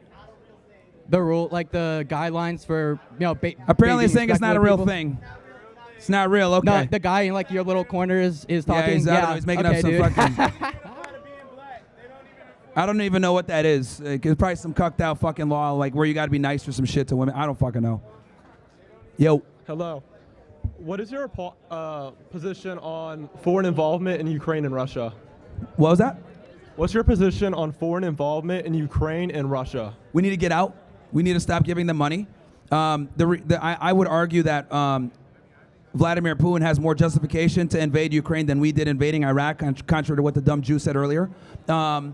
Because the reality is Iraq had nothing to do with 9/11, and this has been established with a million times over. At least with Russia and Ukraine, Putin can justify invading Ukraine for national security reasons, right? NATO expansion, putting in the Maidan coup. There's a bunch of reasons why Putin invaded. So I would argue that he actually has more justification to invade Ukraine than we did invading Iraq. We had no business in Iraq, and it cost a bunch of money, gave us zero benefit. It only benefited Israel and the Jews. Now, I have another question to add to that. Are you worried about appeasement with Putin? Because, like, you know how the British appeasement, like what they did with Hitler in the 1930s and 1940s, where they just, like, let them take over countries. If we do that with Ukraine, it'll, like, cause a domino effect. Well, they were a part of the Ukraine is basically Russia, man. They were part of the USSR for a very long time. So, I mean, honestly, Ukraine's kind of a fake country, if we're going to be honest. So, like, my thing is, I think we should be making peace with other nuclear powers. I think, or at least have some type of neutral agreement with each other, because I think having these conflicts with other nuclear powers creates problems. I'm very anti-war. I don't want war, and I think diplomacy should always be step number one. So if they invade other countries like Poland or like more east, like Europe, would you have a problem with that? A problem with what? Like them invading like other countries in Eastern Europe, ones that aren't part of the USSR. I think that's obviously something that could be hindered or stopped off of good diplomacy. But I do think with them invading Ukraine, this is kind of something that's been going on for a very long time, where we've been lying to Putin, saying we're not going to expand NATO, we're not going to bring Ukraine in, and we've been secretly kind of doing it and lying and violating agreements, and they're going to invade because of national security reasons, right? I'll tell you this: if China decided to come into Mexico and take over Mexico City, we would be in there tomorrow, right? So I think every country should be able to exercise their sovereignty and national security, just like we do. Then also I had a question about women in the military. Yeah. So you said like we shouldn't lower the standards to let women in the military. If a woman were to pass male standards, would you be okay with her serving in a line? Yeah, if she could pass the male standards that we have, yeah, I'm okay with that. But I also understand that a very few will be able to pass it. But if they can do it, cool. But that's going to be, we're talking 1% of the population, maybe less. But my biggest thing is we shouldn't water down the standards to allow women in. That's the problem. We watered down the standards to let them in so that we can have more equal representation, which I think the whole concept of equal representation is bullshit. Okay. So like the qualifications to stay the same and everybody else okay? Yep. All right. Thank you for your time. No worries, man. Good questions. What's good, Myron? Yo. I got a question about why do us African Americans not criticize ourselves for the problems that we have instead of deflect it on something else? Why do not criticize themselves? Yeah, for like example, like we will blame it on everybody else, right? Yeah, like for example, like we'll blame white race. Yep. And we'll be like, oh, they have to do stuff. Yeah, they do stuff. Yep, but for sure. We don't criticize our own selves because we put ourselves down more than anything. Well, we need more young guys like you that think that way, man. So that it's we got to take 100% accountability for our fuck ups, right? Like the reality is like, and this is something that is very irritating because like, well, some days they consider me black, sometimes they don't. But, my family's from Sudan. So like for me, I dealt with the bullshit, right? I got profiled before. After 9/11, people thought I was a terrorist. And on the other hand, they're saying I'm a criminal. So I've been profiled before and I was able to overcome that. So whenever people come in and say, oh, well, racism, systemic racism, blah, blah, blah. I think in today's day and age, there's nothing that holds you back from success. And I think if we have more young black guys or like talking about this and saying like, dude, you're not a victim, you can fucking overcome, we'll be better off, man. And it's because the music, the culture, just a very victim mentality, man. Because, like, I see what they're doing, Trump is doing in, like, D.C., those blue cities. Yeah. And I kind of agree with it because if you've really gone to, like, D.C., stuff like that, it's not safe. Like, yeah, it's bad. It's very bad. Chicago, D.C., L.A., like, all these cities suck. Yeah. Like, it's extremely dangerous. Going to get mugged. So it's like, that's kind of what's going on. Yeah. But thank you. No worries, bro. Good question, man. Good stuff. Hi, how are you? Good. How are you? I Good, just wanted good. to go back on to your thoughts on women. So Sure. I just want to know, what's the role of women in your organization? I noticed you have one up on stage who's helping you out today. How do you see them as part of Censored America? Yeah, I think women are best in assist roles. In what roles? Assistory role, like assisting and assist roles. Assist roles. Okay. So do you mind sharing your qualifications that allows you to sit at the front of the table? To sit what? To sit here talking to us. What are your qualifications? My qualifications? Yeah. So it's interesting because like it looks like you're using like ChatGPT or something like that on your phone. You didn't do a quick Google search before you jumped on the mic? I'm using my notes app. Okay. So you didn't do a quick... I just did a quick search. I left my phone away. Don't worry. Okay. No, I'm sorry I mean, if you feel threatened. I think my qualifications speak for themselves. I've done some things before in the past. So. Okay, cool. Like what?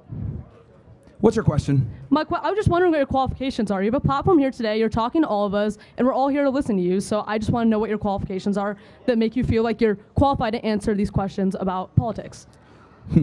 Well, I'll tell you this. How about you research me, and then you come back, and then we can have. I'm not a fan, so I won't research you. Do you mind sharing today? What was that? Do you mind sharing today, for all of us? I don't need to, like. Okay. There's a bunch of people here, right? That should tell you something. There's a bunch of people here listening. That should tell you something.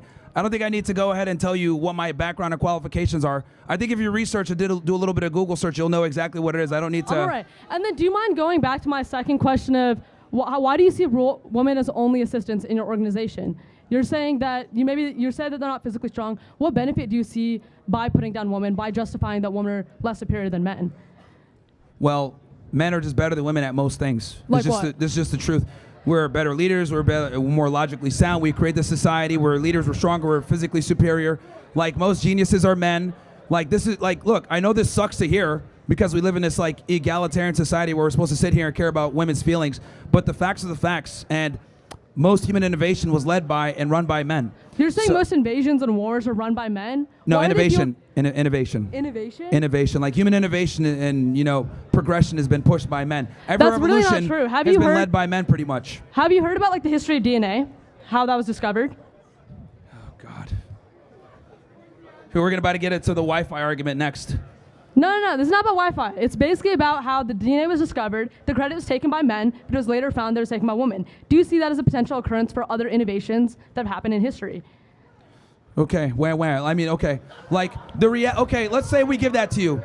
The overwhelming majority of everything else is still built by men. Really? Like, Wait, yes. like what? What do you think is 100% certain that it hasn't just been a man who's taking credit? Look around. See all these buildings? These were all built by and more than likely designed by men. See the clean water that we drink? We see the infrastructure that we have, all the electricity, these cameras, the fact that we're on the internet right now. This was all created and instituted by men, but we've civilized the world so much that we forget about this stuff. Solely by men, you think that these men were created? The majority. What happened to the whole Are there role women of that contributed? Sure, but the majority of the contributions to humanity has been done by men. Why do you think that is? It's not that I think, it's the truth. That's okay. Wait, can you give me an example? Of like, why do you think it's solely men that are leading this forefront? You don't think that women have made that role surrounding it, that have assisted it? And why do you think that their assistance is not crucial to it? Okay, give me one matriarchy that stood the test of time. How about that one? One who? One matriarchy that stood the test of time. I would say like a lot of world politicians, they're prime ministers in other countries. Yeah, but that's a patriarchy type structure that was created and allowed women to get into that position. And still, okay, I'm just gonna say it. Men have the monopoly on force. Okay, so since we have the monopoly of force, reality is all the freedoms that you guys have, we gave them to you. Okay, everything that you guys have, we gave to y'all. So and you guys think still, that women's rights are given from men? They're not Yes, just existing? they're absolutely given through all men. rights that women get is and they're because men enforced allow by them. men too. They're They're what? given to you by men and they're enforced by men. They're enforced by men? Yes. So wait, so you think that should be allowed though? Men should be the ones giving women rights? That's just what it is. But like, do you think that's right? Do you All think the that's rights right? that you enjoy are given to you by men. What about the? This is why no matriarchy stands the test of time, because the reality is that the question I gave you is a trick question. There is no matriarchy that stands the test of time because women simply can't defend themselves from male invaders. So the men are the ones invading them? Like you're saying that the men are the problem that we're supposed to be protected against, right? Like, why do we need people protecting us if the problem is other men? You're all over the place. What is your point here? Because like first it's like, what's your background? Now it's like men versus women. I was curious, but I just wanted to understand your understanding of the role of women in society.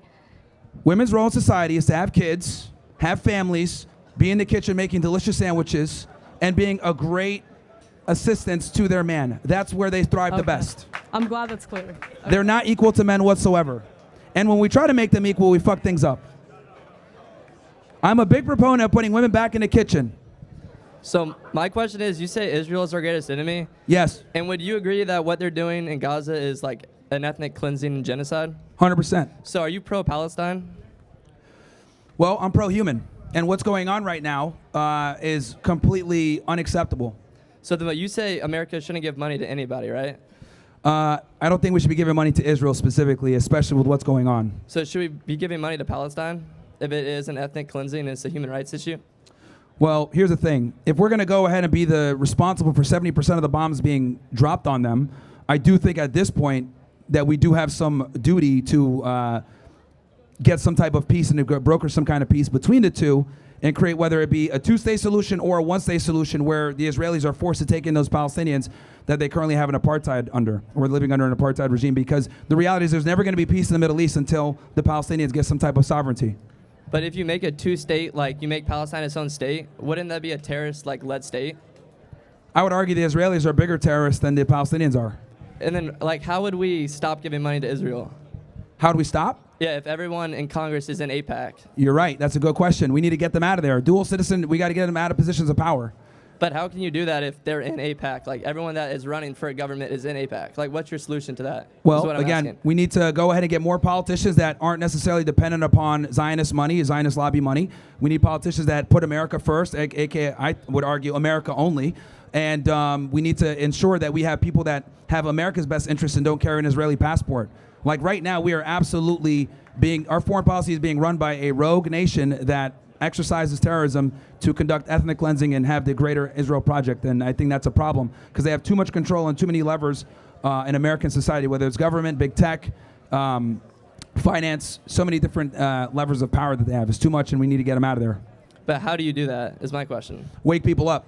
First is education. After October 7th, we've been able to finally talk about this topic, right? For example, the guy earlier asked me about, oh, what's your thing with, World War II, whatever. The fact that I couldn't even talk about that while we're on certain platforms proves my point that there's a heavy censorship regime around a certain topic. And that should tell people, oh, that's interesting. So we've finally been able to talk about this topic when it comes to Zionism, Jewish power, Jewish supremacy over the past year or so. Prior to October 7th, if you talked about it, you would get banned off every single platform. And it's still a very sensitive topic to this day. So I think by educating people on who really runs this country and the occupation of our government, that's step one. But how do you think Israel runs our country? I mean, you mentioned it earlier with AIPAC. That's one tentacle that they use.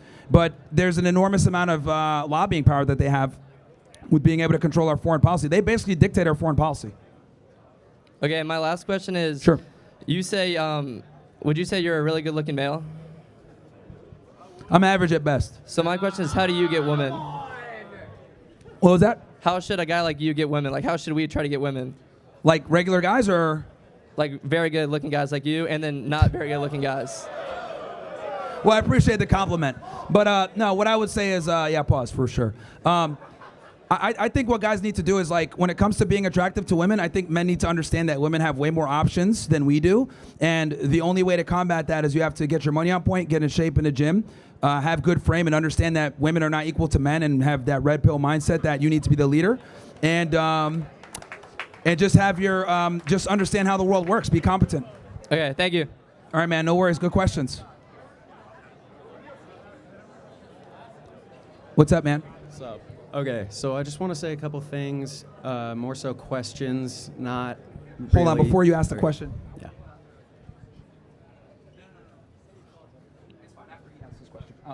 Go ahead, my bad. I'm not really here to grill you. I want to... No worries. Yeah. So first things first, Peter Thiel, he's a complete bitch. What is your I take agree. on that? I think you should sort of elaborate on that. Earlier you said he was a cocksucker. I think most of the people here don't actually know who Peter Thiel is. I think it's better for sort of trying to stop him and stop what Palantir is doing for people to actually be aware of it. So Yeah, what's your so take? I mean, I'll kind of quickly go through this, but he's from the PayPal mafia, Palantir. He's alongside Alex Karp, one of the founders, and the guy is a bumbling idiot. He can't say anything really. Anytime he's asked tough questions, whether it's about what's going on in Israel because that software is being used to kill a bunch of innocent people, Lavender with Palantir, and then the Palantir software itself is incredibly invasive software, which I've actually used myself when I worked in the government, and it collects a bunch of information, and we are going to be under an AI-controlled world at some point because it's becoming more and more invasive and becoming more and more powerful. And make no mistake about it, J.D. Vance being vice president is what's going to usher that tech world, Silicon Valley. I mean, that's the big reason why they brought J.D. Vance in, was because of bringing that tech money in. So I do think that it's a problem for sure. And Peter Thiel is not someone who is he's not our friend. I'll say that. Yes. Okay.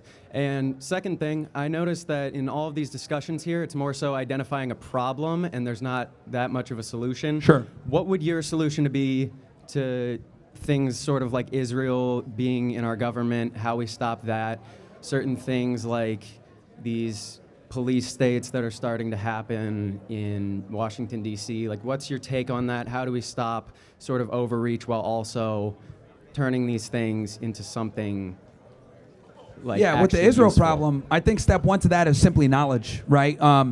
This has been a topic that's been forbidden for many decades, right? If you talked about this stuff, you question 9/11, you question the USS Liberty, you question, the Lavon affair, any of these false flags, you'd be banned immediately, right? They'd call you an anti-Semite and you're cooked. Unfortunately, after October 7th, though, it's a tragedy of because I do actually value Israeli life too, even though they don't value anybody else, and what's going on in Gaza right now. It's allowed us to have this very difficult discussion. I think step one to us being able to get rid of the Israeli influence on our geopolitical / foreign policy affairs is knowledge and education, because a lot of Americans are completely unaware of this stuff. And for the last year or two, I've seen like a transformation of us people being aware of this topic. So I think step one is educating the American public so that they know where their politicians are getting their money. Right? 2 years ago, nobody knew what AIPAC was, right? Nobody knew about Israel. Nobody even knew what Zionism was 2 years ago. Because I remember I was talking about this before then, and if I said Zionism, they're like, what is that? So the fact that we're talking about it now is already a W. And, if we keep getting this information out there, despite the censorship. I think that's step one to taking our country back and making it an America-only, foreign policy. Yes, and okay. Last thing, I don't fully agree with you on everything, but I do think you carry sort of a good perspective in terms of identifying problems. What would you say your advice would be to young men today? And as a second question, what would your advice be to young women in terms of sort of trying to fix the society that we live in today? There's clearly problems. It's in every facet of life, but I just want you to say what specifically like an actionable plan. And I'll give actual constructive advice here instead of just triggering women, because I know they get mad. So I think for men need to be as competent as possible, right? I think guys need to get an education or get a trade, make as much money as they can, go to the gym, keep their looks up, be competent, be intelligent, and be in a position where you can take care of a woman and a family, right? You are the leader, you are the responsible person, you have the authority. So I think if your woman should work electively. Now for the women, look, I don't have a problem with women going to school or whatever, because I do understand that we're in a different era. It's not the 1950s, it's 2025. But I do think that women need to prioritize having a family over school and career. So if they do find a man and they do end up, because going to school will put them in line with other guys that are, that are going to be on their way up, I think they need to prioritize the family and having children, and they should be in a position where the guy is taking care of them versus, them having to work. Now, if she wants to work collectively, that's fine, but I do think that the guy's responsibility is to take care of the family, because I think kids are the most important thing, and a nuclear family thrives when, the woman is taking care of the kids versus a daycare or a babysitter or anything else like that. So I think with men, be as competent and as strong and as financially responsible as you can be, and then with women, try to find a guy, get married as soon as you can while you're still young, have kids, and, let's bring America back. Yes, okay. And the last thing, I noticed that at the end of all these conversations you have, whenever someone's getting mad at you, you sort of give them a little bit of rage bait or something like that. With a couple minutes ago, you were like, Indians are stinky or something. Yeah, so. It's like an hour ago. Yeah, I meant to say hour ago. Yeah. I might have said minute. But they do tend to smell, let's be honest. What I'll say about that is I think that you come from an area of trying to find patterns and stuff like that, and instead of trying to find the good in people. I feel that if you were to become a Christian or something like that, like you said you weren't, that it would really help these conversations actually turn into something good instead of, oh, fuck you, someone in the back is yelling at you, trying to ruin your day, so you give them a one-liner back, and then you ruin their day for...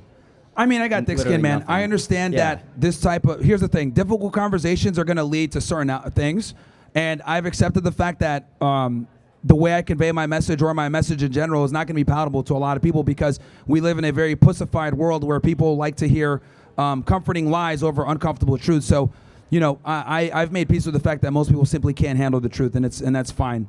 And then as far as pattern recognition goes, I think pattern recognition is very important. I do think that a lot of people do recognize patterns. It's just that they're afraid to admit the fact that they're recognizing these patterns because they don't want to be called racist or bigoted or whatever it may be, and they try to, oh no, let me not be racist and let me just lie. But pattern recognition, I think, is very important for people to have, and I think more people do it than they'd care to admit. They just don't want to admit it. Yes, okay. So I think if you were to make those things more palatable, you'd get towards what you're actually trying to achieve with educating people on, let's say, the Peter Thiel situation. Some of these people aren't listening to you at all because of some of these takes that you have. Some of these people hate you. All they want to do is come up in here and yell at you. I just think if you were to and that's fine, because here's the thing. When they come up and yell, they just show how stupid their position really is. Yes, and then other people are watching and they'll be like, you know what? Maybe that is a bad ideology. Because the reality is, millions of people are going to see all this, right? We got a couple hundred people here probably watching, whatever. But keep in mind that millions are going to be watching this, and they're going to be able to see ideologies kind of battling each other. And then they can go ahead and make a decision based on what they see. And a lot of the times they tend to agree with me. And they see, damn, this is a problem because, they can't even really defend their ideology. Yeah, I think that's what's important. Sort of what I'm getting at is if you were to just have a little bit more of a peace-centered discussion, people would actually care about what you have to say more. I know most of these people just came here, heard your name, they hate you, but... That's fine. What I'm trying to say is just have a great day, and I hope you find the Lord. No worries, man. Thank you.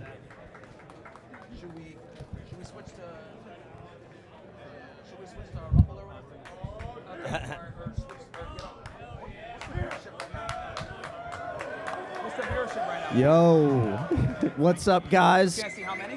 Got hey, if you go to this school, DM me on Instagram. I'll follow you back. Hey, what's up, man? What's up, Myron? Yo. So, women's liberation, as we all know, has been a disaster for this country. Yes. We taught them how to read. We gave them the right to vote, and we are putting them in college. We're letting them party for the first 30 years of their life or 10 years of their adult life. I'm a Christian, but I look at the Middle East and I look at Muslims, and they seem to have their women in check. My question is, do we need to bring some sort of Sharia law to America to get our women back in check? What do we do? How do we fix this? Do we need to put them in burqas? How do we get... They're out here, they're dressing like whores, they're killing babies, and they think they're smarter than they are. So what do we do about this? Let's fucking go, man. We got a smart guy over here, man. I agree with you 100%. Yeah, so I don't think we need Sharia law because I do think, even me growing up as a Muslim, I understand that Sharia law simply just isn't compatible with a Western democracy. It just isn't. But I do think that, this country was founded as a Christian country, and I think we could just go back to Christian ethics, and that will handle a lot of the problems. The problem is that, right, people are misinterpreting the Bible, and, women think that they're equal within the Bible, and we got female pastors and shit, and I'm like, what the hell's going on here? So I think if we can get back to that nuclear family structure, I think that will handle a lot of the problems. But yes, I agree with you that feminism and female liberation has created a host of problems that, quite frankly, women don't even know is going to come back to haunt them later on. They think it's all great to be a slut and I have freedom and woo. They're celebrating the declining birth rate on Instagram a lot of the time, and that's literally the death of our nation. And they're cheering and they think it's cool. Oh, I'm contributing to the declining birth rate. We're all going to die if nobody has kids. If you're smart, if you're high IQ, you need to have kids. The high IQ people aren't reproducing, and that's what we need. Yeah, and if you look at like Japan and South Korea, like that's where we're headed. Like these countries are declining and they're getting cooked. And like something like I was doing a pod with a buddy of mine earlier, like 50% of the population is 60 or above. Like that is a dying nation, man. So the birth rates are low, and if we don't get the birth rates up with men and women together having strong nuclear families, we're cooked. But we're destroying ourselves. Why? Because women want to be free and they want to be sluts, and that's a problem. Can we fix the birth rate by just importing a bunch of immigrants from Africa and India? Would that fix it?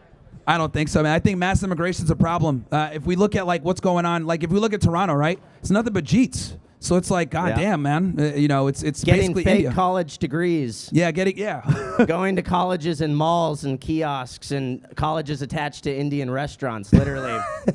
But you get arrested in Canada if you speak out against this. Oh, I didn't know that. Oh, yeah. I mean, I think they don't have freedom of speech, right? Neither does the UK. Yeah. We're like the only ones left, man. It's scary. Yeah.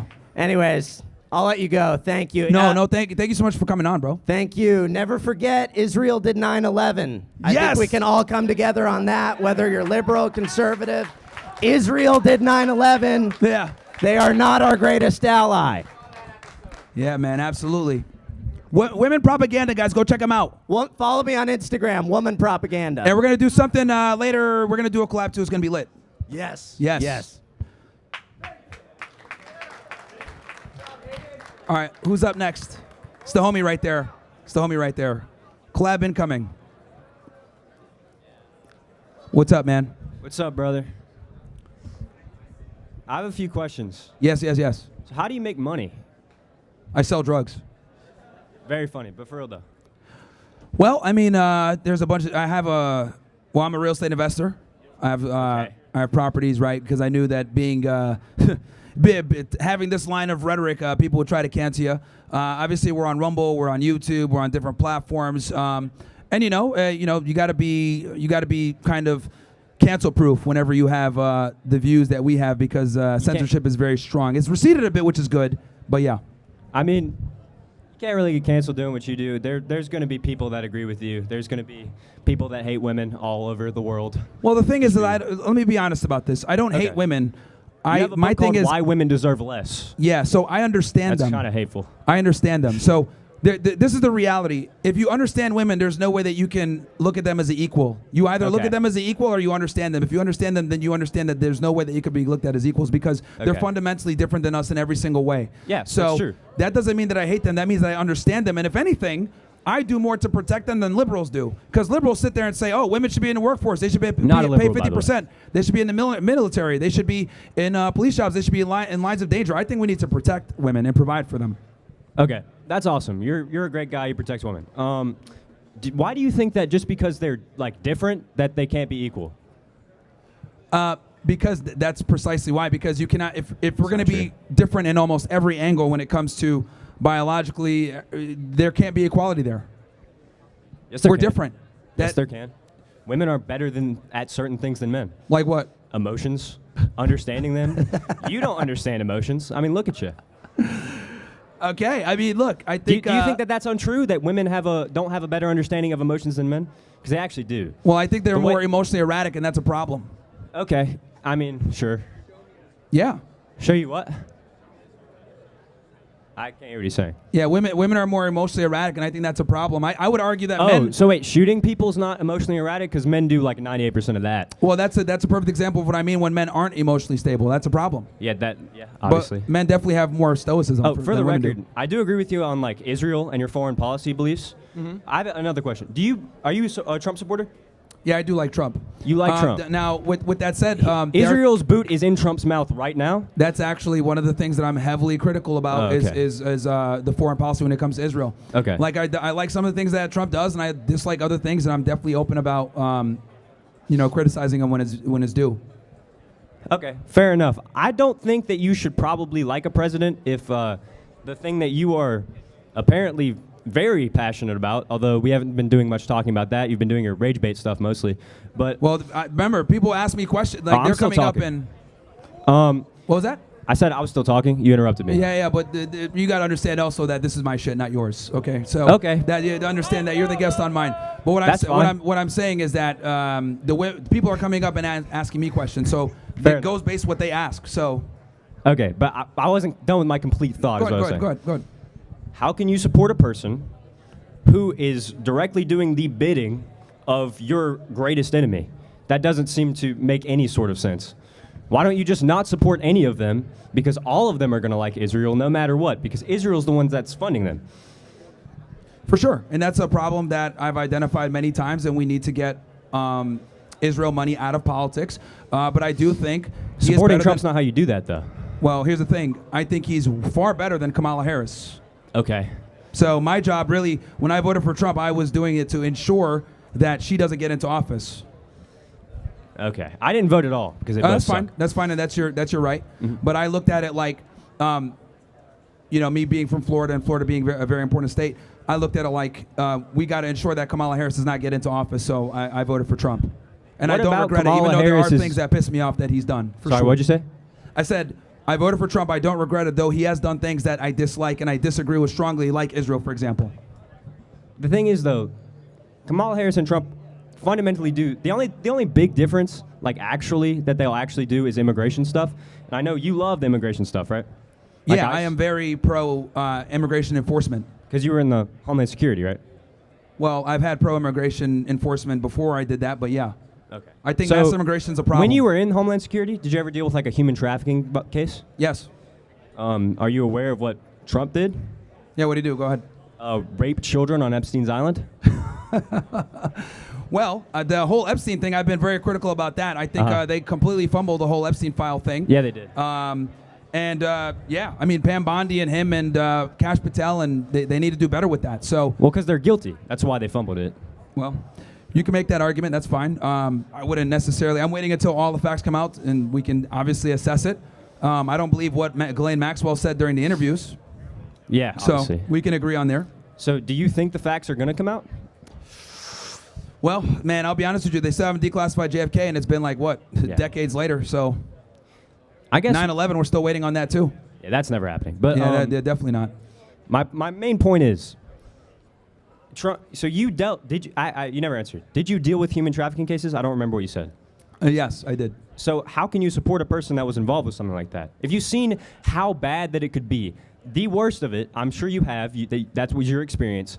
How could you stand there and say, I like Trump? I like someone that was involved in, I'm going to be blunt, literally raping children. Again, we Which don't you have said the you think conclusive happened. proof at this point. And on top of that, they've lied on Trump about a bunch of different things, so I'm going to wait until all the information comes out. But what I will say is this. I don't vote on people based on liking them so much, as in I look more at their policy and... But you don't like his foreign policy either. Well, when it comes to Israel, no. But I do think that what he's doing with Russia is good. I do think that him at least talking with Russia and the Kremlin and trying to end the war is good, versus the Biden administration didn't talk to him for years. So I think that's a W. He has ended a couple of other conflicts since he's been in office, which is good. He's on his run to try to get the Nobel Peace Prize. And I like what he's doing with immigration, which, again, are all things that I think would have been way better than the Kamala Harris administration coming in. Fair enough. I can't tell you what to believe, so I'm not going to. But I will say, I think fundamentally supporting someone who is in support is the bitch of your greatest enemy. Rape children, probably, I mean, if we're being honest, is pretty, I would say cowardly. Cowardly, okay. Yeah. But we can agree to disagree. You can, if you want to get. I would argue that. I mean, at least I went out and voted. I would say it's more cowardly to not vote than if you're going to use that argument. I mean, at least I'm looking at it like well, I'm gonna. I wasn't old enough to vote. What was that? I was not old enough to vote. Oh, okay. Then Yeah. just say that. Yeah. Like, okay, that's fair. But yeah, I mean, again, I think Trump is a far better option than Kamala Harris. Okay, I don't. Okay, you think Kamala would have done better? I don't know. I mean, she was just going to do whatever Biden was doing. I mean, they have the reason Kamala lost is because she had no time to actually create an actual like policy. It was just the same Biden policy, which is why she lost, because no one wanted that because it sucked. Well, she also sucks and can't talk or articulate her thoughts. At least Trump went and Trump's did a great interviews and talker. shit. Yeah, he's not the best speaker either, but he at least does interviews. Like, Bruh. she just went ahead and. These are the guys that like you, bro. Come on. Hey man, hey bro, like, see, they have at least they have the balls to like say something. A lot of people agree with me in silence. Right now. They agree with me in silence. A lot of guys, so they have the nuts to say, yeah, fuck yeah. I guess so. And we need Never more been guys like punished in your that life that are if you willing got to go nuts. ahead and step in against like soy boys and women that want to sit there and take over our country and just like make us like weak. What are you talking about? Yes. The guy in charge is the guy you like. You're saying someone who's taking He's better over than your Kamala country. Harris, bro, for sure. But who's taking over your country? Nobody's taking Here's over the your thing. country, bro. You're always. It doesn't. You got to understand that when like Israel's kind of like not even a topic when it comes to that, because both the left and the right are going to always support Israel. That's true. That's something that we're going to have to fix later on. But when it comes to all the other issues, I think Trump was better than Kamala Harris. When it comes to immigration, when it comes to law enforcement, when it comes to ending the war with Russia and Ukraine, he's superior to her in every single way. So I really disagree on the immigration thing. I don't. So you think we should just continue to let people in? No, obviously not. I think we should have a system that makes it so it's easier for people that aren't criminals to get in and harder for criminals to get in, because an open border is obviously a bad idea. Well, we had but we had an open border under her. innocent. We had an open border under Kamala Harris. We did not. Yes, we That did. is not She was the border czar for a while. Come on, It was dude. not an open border. There was still. Do you know you had to you had to do things to get into the country? That's why people got married to get into the country. They didn't just show up. What the fuck are you talking about? There was Do you a know how wall. many aliens were coming in through There the was a southwest wall. border? Do you know how many aliens were coming in through the southwest border? Oh, I know a under lot. Biden? But they were doing that illegally. It wasn't an open border. They were legally entering. Yes, because it was an open border because they were not shutting down the border, is my point. They were coming in illegally through the southwest border. There was still a wall. It was still you still had to do things to get into the country. Like, what do you mean by open border? Just define open border. Holy fuck, Yeah, dude. yeah. Well, you couldn't walk through. Yes, you can, genuinely dude. could not. Yes, you can. That's what I'm trying to explain to you. Like, they were okay. Number one, not enough border patrol agents. Number two, they were not necessarily, when they were arresting these aliens, right? What they're supposed to do is do something called an expedited removal. They were not doing that. They were giving them notice to appear, NTAs, okay?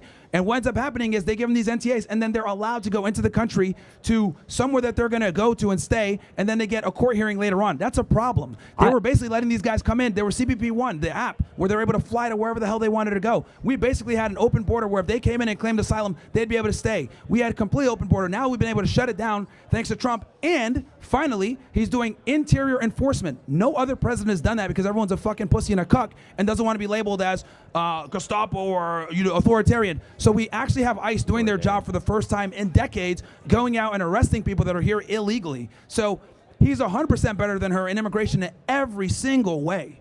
Okay? If I'm going to be honest, we need an immigration moratorium. We need to shut down all immigration for like 5 to 10 years, revamp our visa system, revamp our border, revamp our immigration system when it comes to marriage, because people scam that too. We are getting destroyed in so many different ways when it comes to immigration in this country that most people are not aware of. Like you, for example, didn't even know that we had an open border. That proves my point.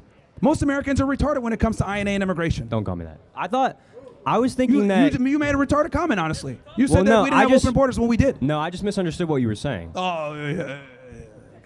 I actually did. And I don't agree with what you're saying. I just don't agree with deporting like women and children. I just think it should be easier to get in if you genuinely need asylum from your country, because that's what America was built on, is immigration. Yeah, but the problem is that people abuse the immigration system. Yeah, that is a problem. They falsely claim asylum all the time. They get married. There's like an entire marriage fraud industry out there where people are paying $10,000, $20,000 to marry someone, get their K-1 visa, and then they literally divorce within 2 years. Like, we are getting, there's people that come in on F1 visas and overstay. There's probably a bunch of students that got F1 visas to come here and didn't even fucking show up to class. Like, we have a very bad immigration problem, and most Americans are completely unaware of it because you're not going to know this stuff unless you work in immigration type work. We're getting beat in so many ways. They'll sit there and show you the kid getting deported with their mom. You're like, oh my God, look at that. That's so sad, isn't it? But the reality is they broke the laws. They're here illegally. Send them back. I agree with you on the issue.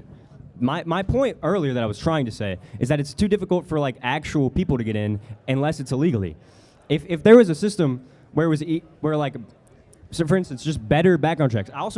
I'm not a Democrat. I don't agree with overregulation of the government at all. I just don't think that, I don't think it should have gotten this bad in the first place, but I also don't think that there should be random people getting tackled in a Home Depot in front of civilians. Like, that's just fucked up. For decades, we didn't enforce immigration, so now we have to. Like, you gotta, like, for literally decades, because everyone was too scared and too pussy to handle the immigration problem, right? We've allowed this problem to literally multiply exponentially, so now we actually have to do something. Trump is the first president I've seen in a very long time actually push not just a stronger border, but also enforce interior immigration, which they had not done in forever. Okay, you said that already. I just said I don't agree. And that's a good thing. I just don't agree with the solution. All right, who's up next?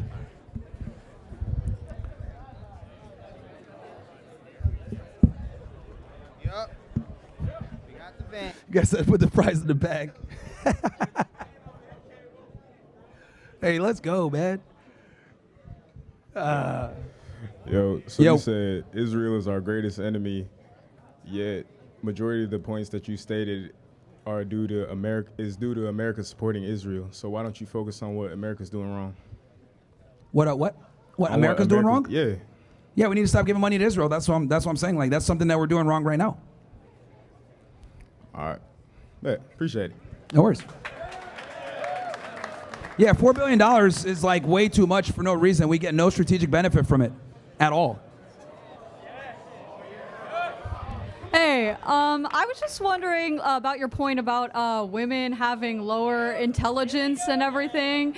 Yeah, here we go again, okay? I have questions about that. Why do you believe women are less intelligent than men or deserve less opportunities?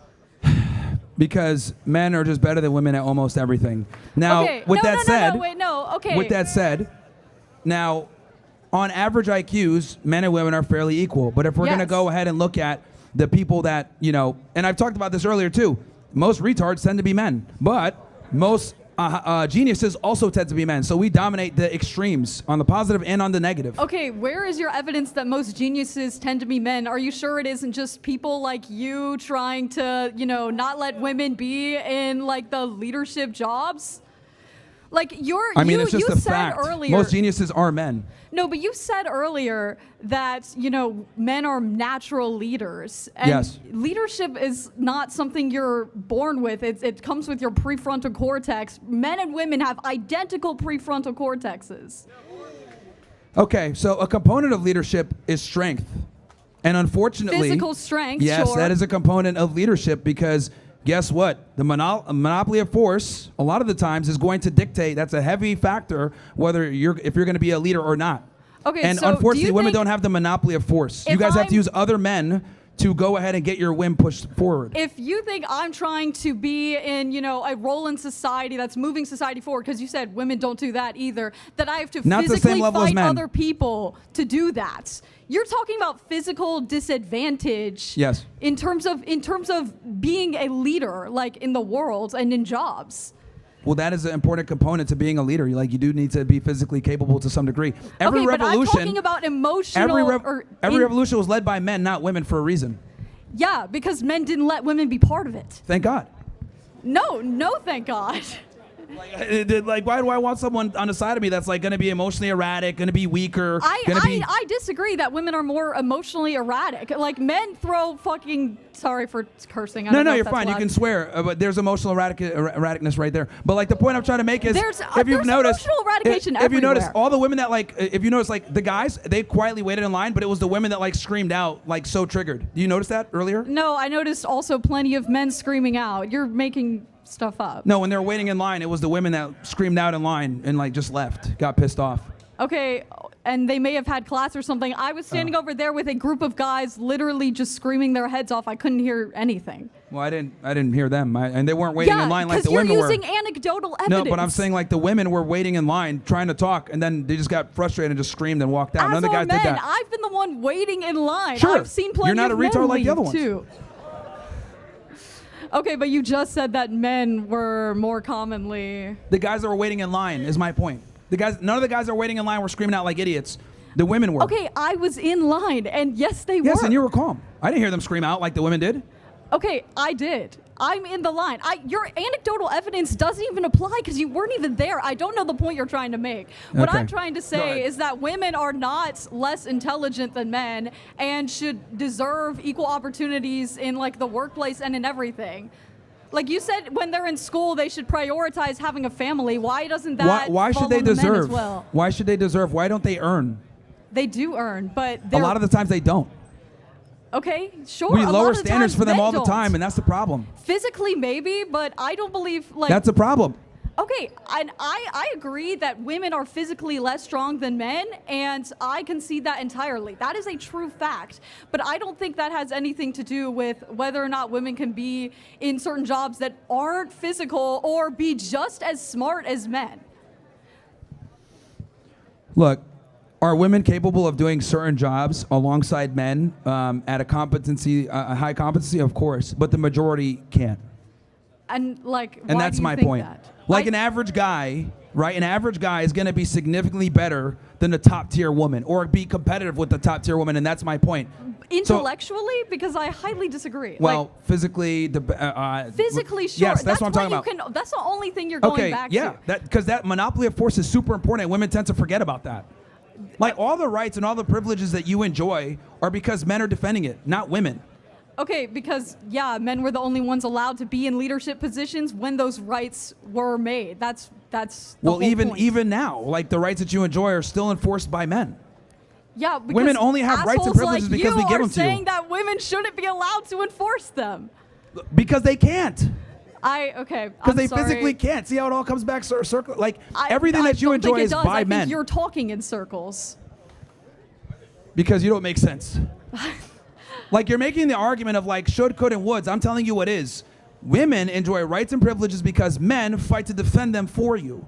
But women don't have a monopoly on force, men do. So the society that you enjoy is propped up, created by, and protected by men, not women. Okay, created by, because back then women weren't allowed to help create it because of people like They you. still don't create anything. They Despite the try fact that to. they're more educated, they still don't create anything. Men are still the majority of inventors. Men are still building in the majority of the buildings. Men are still the majority of construction workers. They're majority of STEM. They're the majority of everything. So despite the fact that women are more educated and go to better schools and graduate at a higher rate, etc., men are still dominating a lot of these fields that that keeps society going. Okay, if women are graduating more and getting more educated and yet men are still having these fields, I think you're proving my point. Yeah, because women, here's the thing, because they go into stupid jobs, they get useless degrees. They didn't do this underwater at the job basket interview. weaving. Like, I guarantee you, if we looked at like what the women are majoring here, it's a bunch of dumb shit versus what a lot of the guys here are majoring in. Probably will help them get a job. Okay, because well, men I'm glad are held that's to a, your guess, here's the but reality. I'd like to see your evidence Men are behind held that. to a way higher standard than women are when it comes to being an earner, and we have a proclivity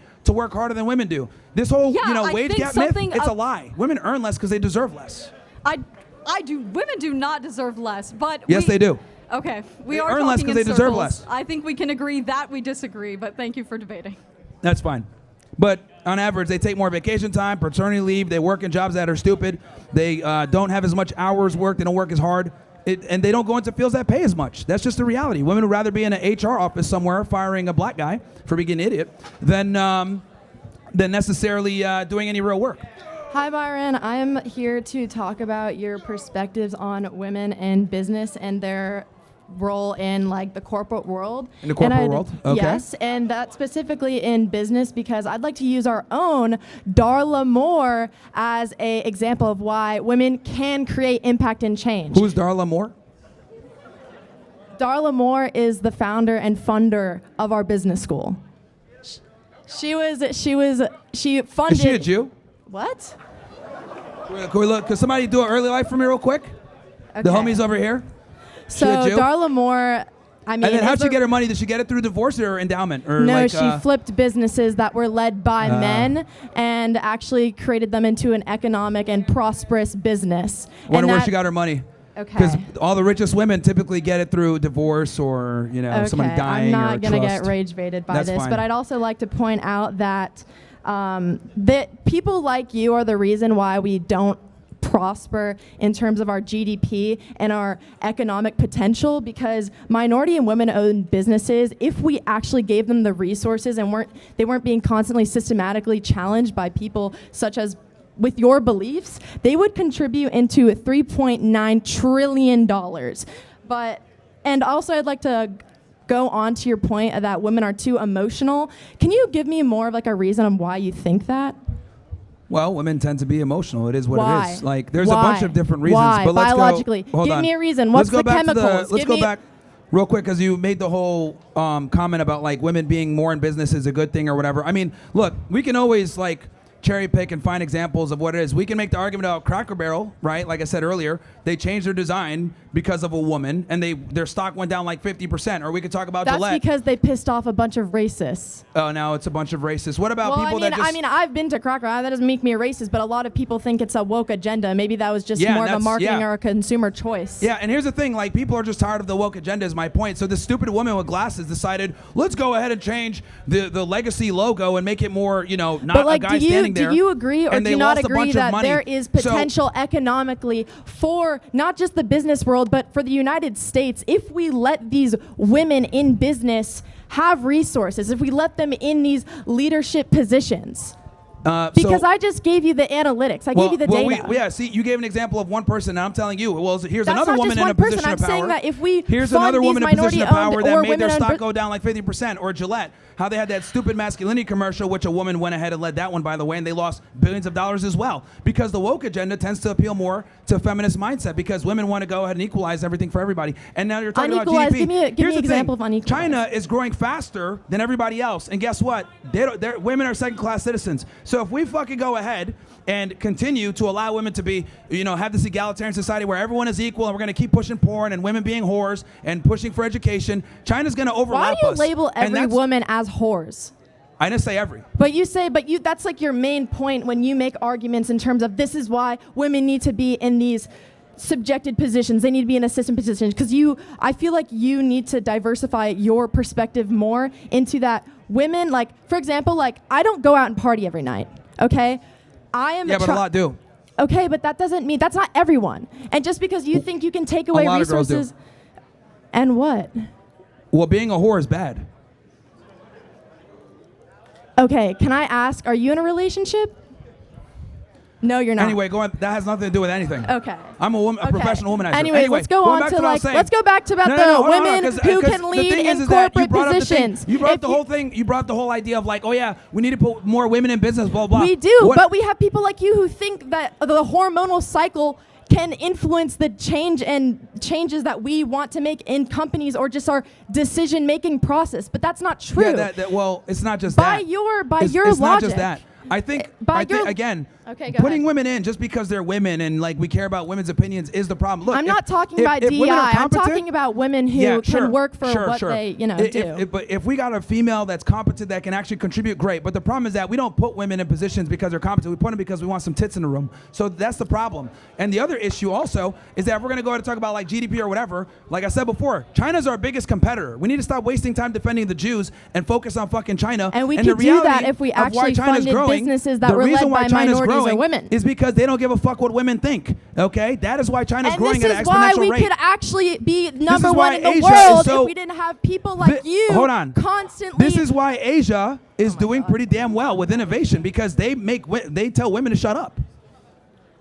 Okay, and I like I said, I just gave you the statistics of if we didn't tell women to just shut up and stay in their place. But I'm curious on like why do you biologically think that women are only good for sandwiches, birth giving, being quiet in the corner of like a corporate environment? Like why? I think that's what they're good at. I think all Like the guys why here would though? agree. Why? You don't have any biologically, yes, men are stronger and obviously I can't fight better one of than those everything else dudes. pretty much. But in terms of like your justification is because they're more emotional. And I'm guessing that because that comes from like what? That's what my question is. Why do you think that? Not from just like your ideology that women can't do certain things because they're women.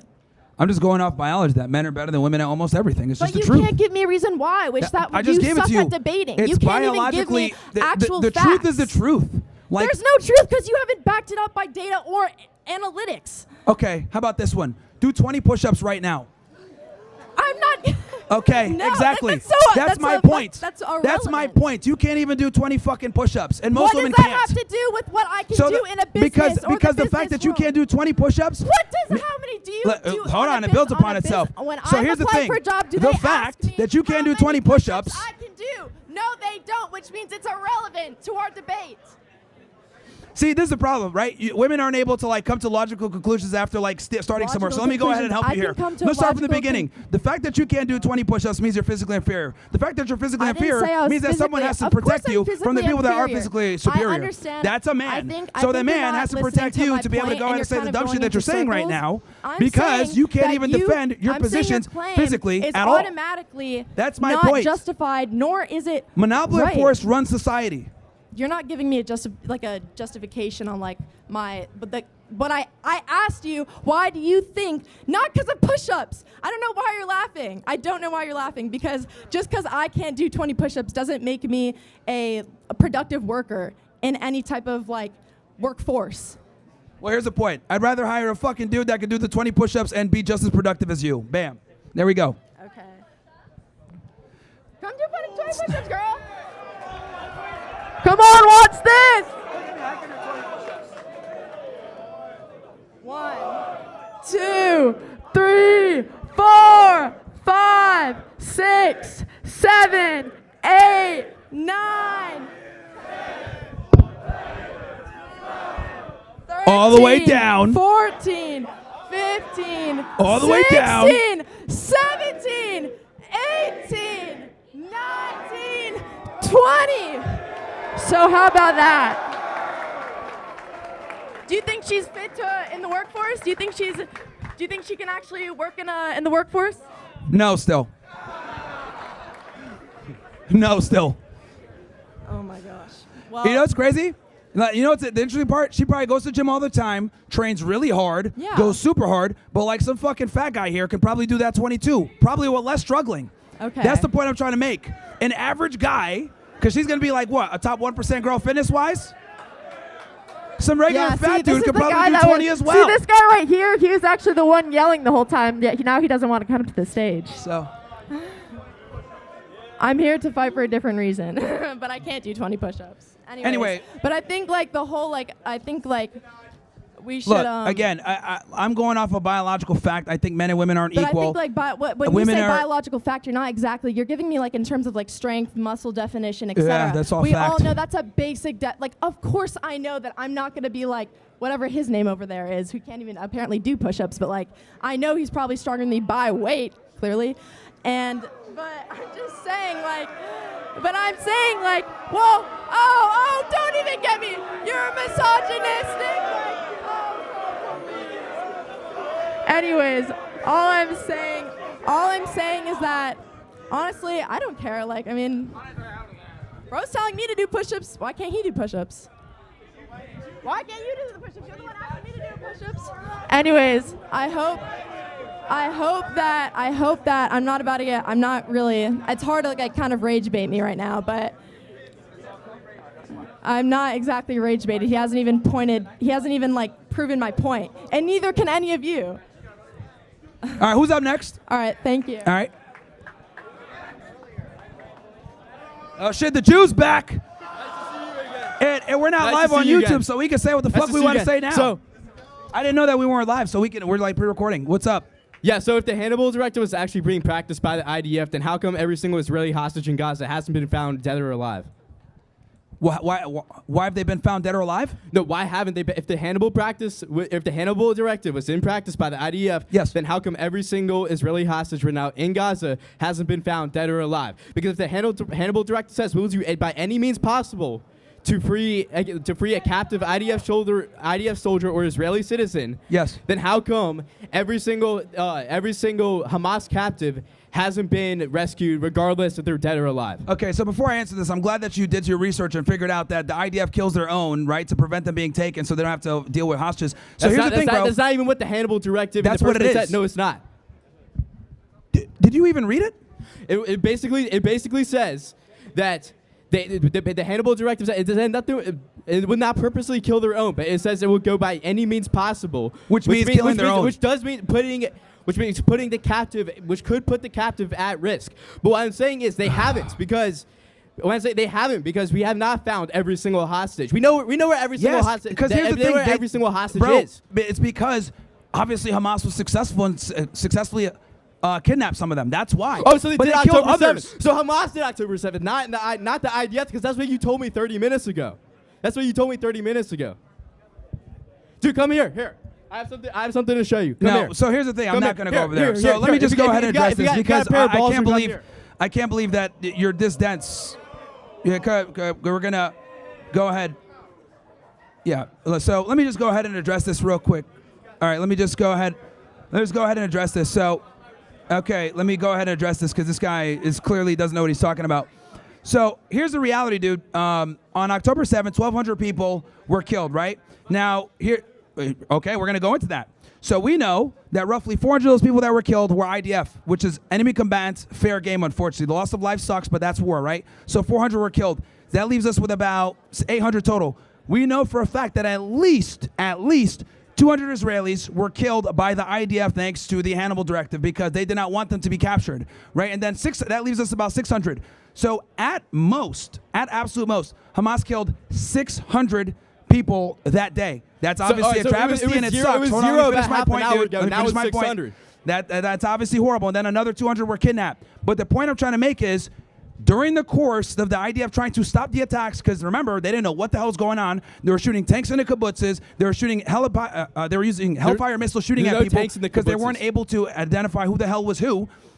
A lot of people ended up getting killed by the IDF. Now, when Hamas went in there, their goal is to take hostages. Why? Oh, so the IDF didn't. So let's say even like theoretically, if your argument was true, like, which is not, by the way, just let's get that straight. If that argument is true, that's what happened on October 7th. The IDF did not kill their own civilians on purpose, which you were saying 30 minutes ago. So now you're already caving. See here, bro, what the fuck are you? Look. Dude, I want you. when I they want run you the to come handle here, directive, and I want you gotta to show- I want understand. you to show me They're the just Israeli shooting at every perpetrator. single car that's making it back to fucking Gaza because they can't afford to have more hostages. So they're shooting at everything, and they don't care who it is because they're looking at it like whether it's a hostage or a Hamas fighter. It was it's pretty a obvious W. whether it was a terrorist or a hostage. It was pretty obvious. Here. Dude, they were Here, killing I everybody. want you to show me they where were the killing Israeli everybody. perpetrator is in this they video. were killing everybody because they didn't want to have to deal with hostage negotiations. Because whenever they have to deal with hostage negotiations, look up a guy named We'll deal Khalid with Shalit. hostage negotiations Look because up we'll a guy care about named our own Khalid Shalit. citizens. He was an Instead of IDF putting him soldier. in the line of He was an fire. IDF soldier that was captured, and they had to return 1,000 Palestinians to get him back. They don't want to have to do that. And then, like I said Because before, we care about our own the civilians. Yes, we'll their go Hannibal through direct- hell and high water to get him back. What? Because we care about our own civilians. Yes, we will pay whatever the price is. No, to it's get our actually the people back. opposite. That's why they fucking kill their guys now. So they never have to be put in that diplomatic position again. I want you to show me where the Israeli perpetrator is. Come here in this video. No, Come I'm here, not if you have a going pen. anywhere. Like Why I told you what it is. Because Because dude, you didn't understand any of this shit. I think I should be You didn't even know what the Hannibal directive was an hour ago, dude. You should be asking You me didn't the even know what the questions. fuck it was an hour ago. You don't know what the fuck is going on. Like, dude, what's your question? What else do you got? Because you got proven wrong with the Hannibal directive on October 7th. I told you a question. I want So, you because the to show reality me is the this. Israeli Here's the perpetrator in thing. this video. Here's the facts. Now that we went over the numbers, Well, at you change most- your facts. Your at facts change most- every 30 minutes or so. At most, Hamas killed 600 Israelis on that day, and that is fucking 1,200. horrible.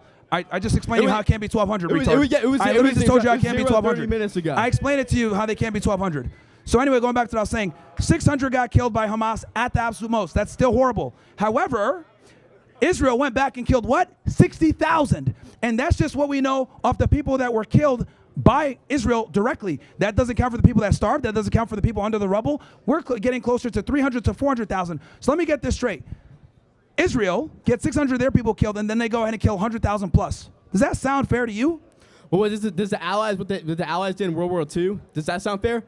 Does blowing Dresden to smithereens sound fair to you? It's 2025. We have way more military capabilities than we do before. Yeah, we've been also, using that. intelligence We said- agencies play a way bigger role in wars now. Sending texts to get citizens out of harm's way and using them as human shields. Oh, really? That's your argument? It's going to be human shields? Well, that's what Hamas does. Yes. Okay. The Hamas is they're responsible for their own citizens. Yes. If they're underground, right? They have all these tunnels. Why would you bomb above ground and kill innocent people then? Because you have to get above ground to get below. Oh, really?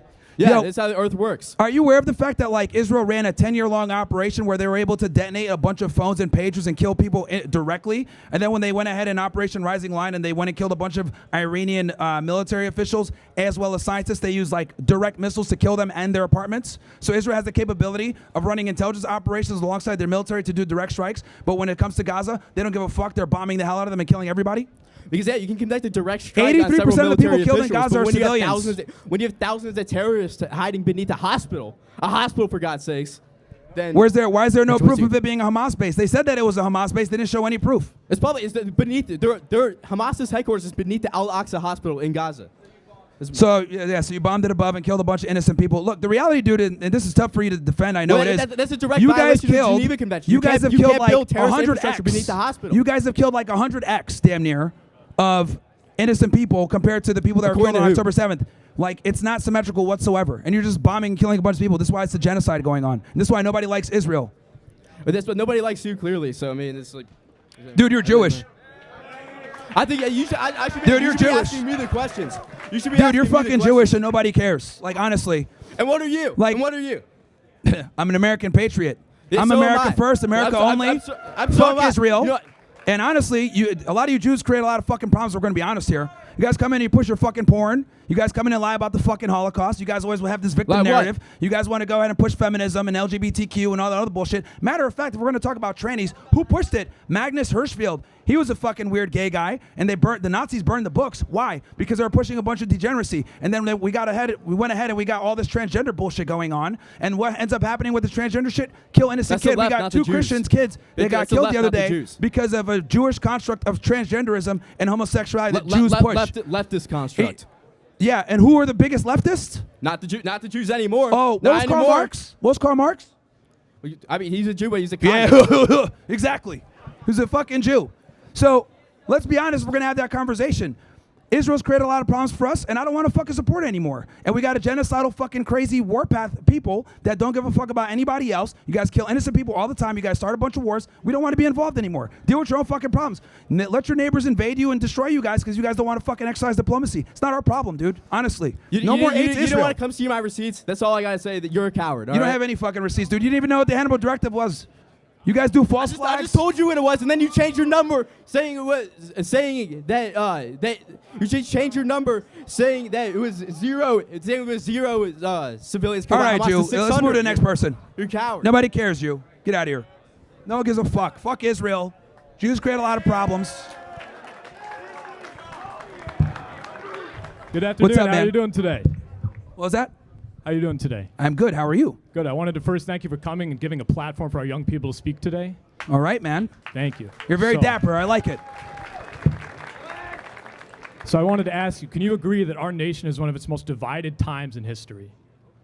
This is one of our most divided times? Divided times in history between people, conservatives and liberals. Sure, yeah, you can make that argument to a degree, yeah. So how do you think we as a country can foster productive conversation to actually put our country first rather than hating people on the other side of political parties? Yeah. No, that's a great question. I think it starts with being able to have open discussion, open debate, right? Like kind of what we're doing now, and allow ideologies to clash, and then let the people get educated on what's going on. And then, I think most people have some kind of common sense. The fact that we had Donald Trump and J.D. Vance having to campaign saying like, oh yeah, we're campaigning on common sense, that's very scary. That tells you that like if a president's campaigning on common sense, that it's no longer common anymore. So that's a problem. So I think having open debate, limiting censorship, having these tough discussions, allowing all parties to the table to discuss ideas, I think that's step one. And then hopefully we could come on some, some equal footing and equal ground. But if we don't allow people to come in with their ideologies, how the hell are we going to figure out coming to an equal ground if we're going to exercise more censorship? So that's what I think. Exactly, Ruby. So many doors are closed before they're even open in this country because of cancel culture and censorship. It's terrible. Yeah, and like, for example, the stuff I'm talking about Israel and stuff, what I just said about trans and Karl Marx and Magnus Hirschfeld, a lot of people here might not know this because it's been censored for so long because we know who runs the censorship regimes and who runs the social media platforms. So we can't even have these discussions because it's offensive to some people. So I think us being able to talk about ugly truths or dark history or challenging certain narratives that were put out there, it's very important. Exactly, I agree. And I'm not here to take up too much time today, but I had one more question for you. Sure. I'm a man of business, but also a man of exercise. Can I come up there and do 20 push-ups with you right now? How about the end? Okay, at the end we will. Okay, yeah. okay. At the end we will, sure. Thank you very much. Hey, thank you Appreciate so it. much, bro. Great questions. We need more guys like that, open-minded, dapper, etc. Who's up next? Hello.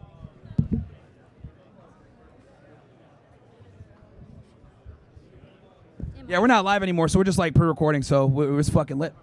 Oh, we're live on Rumble still? All right, cool, awesome. Yeah, definitely W Rumble, man. Hello. Free speech is something that we need. Hi, how are you? Good, how are you? Good, good, good. I want to just bring 3 points that you bring, claiming that women are better than men. The first was physical strength. Can I ask you a question? If physical strength is something that you are bringing as a reason men are better, can we say that elephants are better than men then?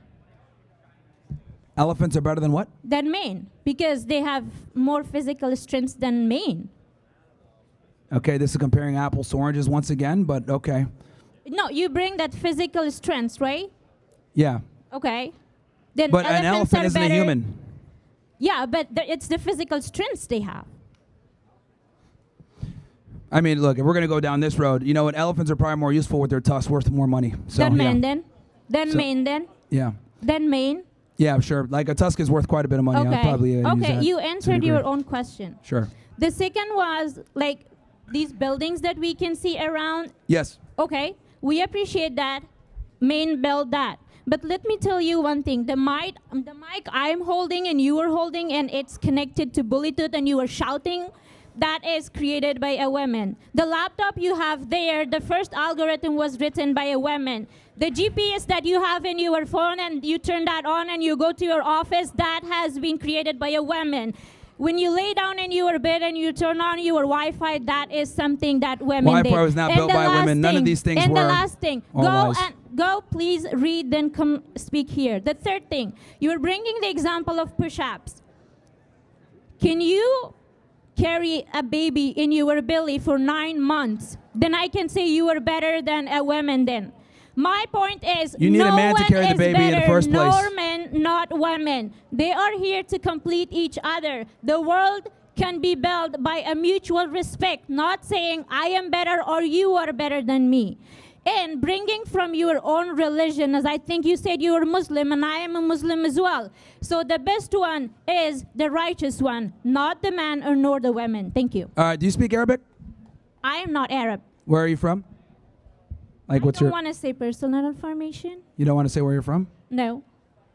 All right. Well, look, where's Muhammad when you fucking need him? Holy shit, man, dude. Like, I don't know why this woman is here and talking about elephants and all this other stuff. Like, bro, you're Muslim, so you should know that men and women are not the same at all. You know that we are the leaders of you guys. Bring a reason and from your quite own frankly, religion. Bring a reason. No. I'm not here to listen. If you are asking me to listen, so you should listen as well. Yeah, we should get Muhammad out here. So, look, man, it's very simple.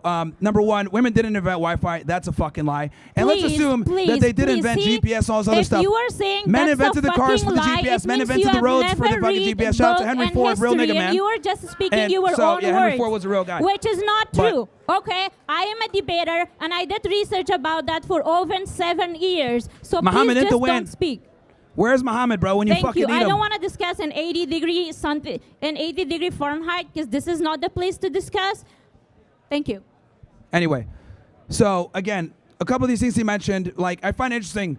Wi-Fi was not created by women. Bluetooth or any of these other things, GPS. Let's assume women did create it. Well, who created the roads for the GPS to be effective? Who created the cars for you to be able to even use the GPS? Like, again, like I said before, like women come in like an assist role, right? And they're like, look at what I did here, whatever. It's like they're the retarded kid with the fucking finger painting. It's like, oh, this is so beautiful. Thank you so much. But like, I already have a fucking portrait over here. That's what women do. They contribute a little bit and they feel like I did so great or whatever.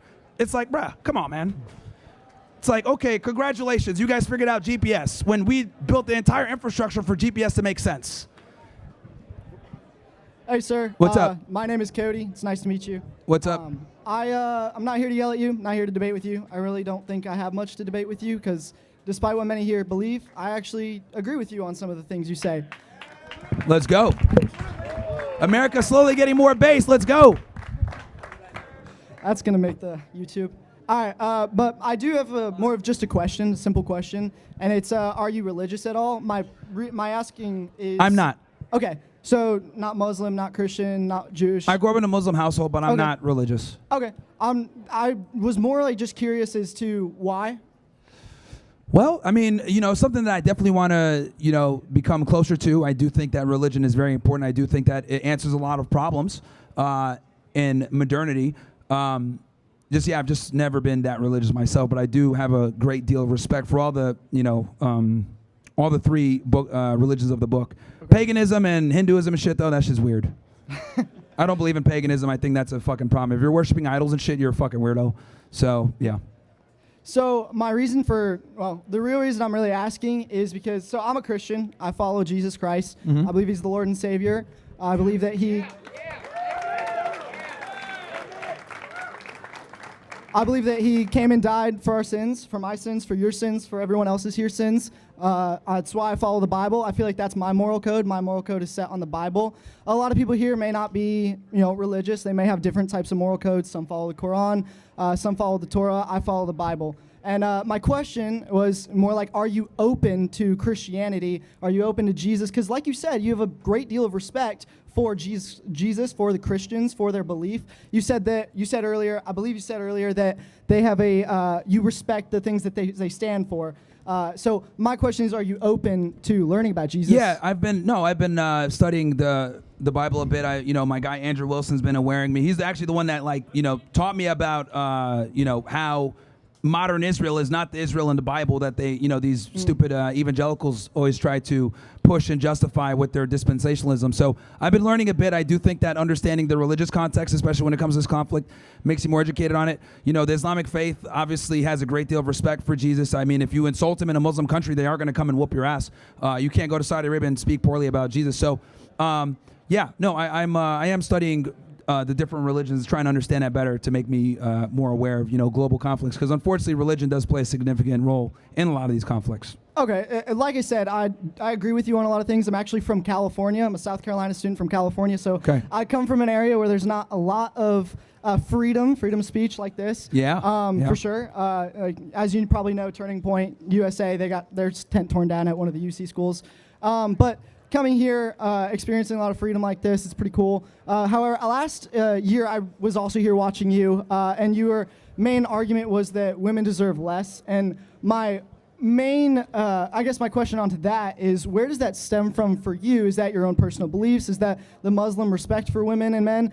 Like, where does that stem from for you? So like, yeah, so when I say why women deserve less, right? And this is my book, by the way, where I talk about this. It's only less than 100 pages because women deserve less. But, you know, I talk about giving less money, less marriages, less social media time, less attention, etc.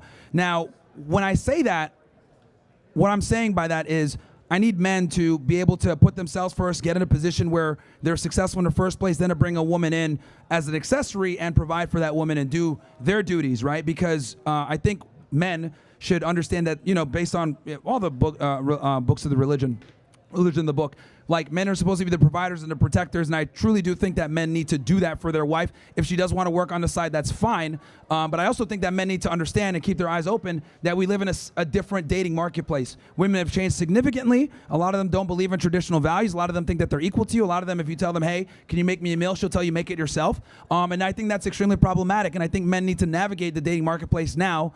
In 2025 is significantly different than in 1955. So when I tell guys women deserve less, what I'm saying is you need to go in with a bit of doubt and see if the woman can earn more from you, because you are going to be held to an extremely high standard when you do date her and eventually marry her. So I just, that's what I mean when I say that. I don't want guys to be simps where they're coming into a relationship and doing everything for a woman that doesn't reciprocate. And that's unfortunately where we are nowadays, where a lot of guys don't understand their worth and their woman runs the relationship, happy wife, happy life. This is all a bunch of faggotry that doesn't really make sense or adhere to how the world really works.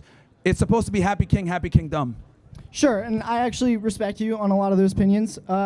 Well, I don't want to take up too much of their time. I know a lot of people are here like yelling and want to rage bait with you. But I mean, I just want to share before I leave that Jesus Christ loves you. He loves everyone else here. And I am praying for you. I pray that one day you are able to turn to Jesus Christ and go to church. And I pray that for you, sir. Have a good one. Thank you so much, man. Appreciate you. It's the future of America right there, baby. What's up, man? I have a quick series of questions. If you could just speak up, please. I have a quick query of questions. Series Sure. of questions. So earlier in this debate, you said something along the lines of women rights come from men.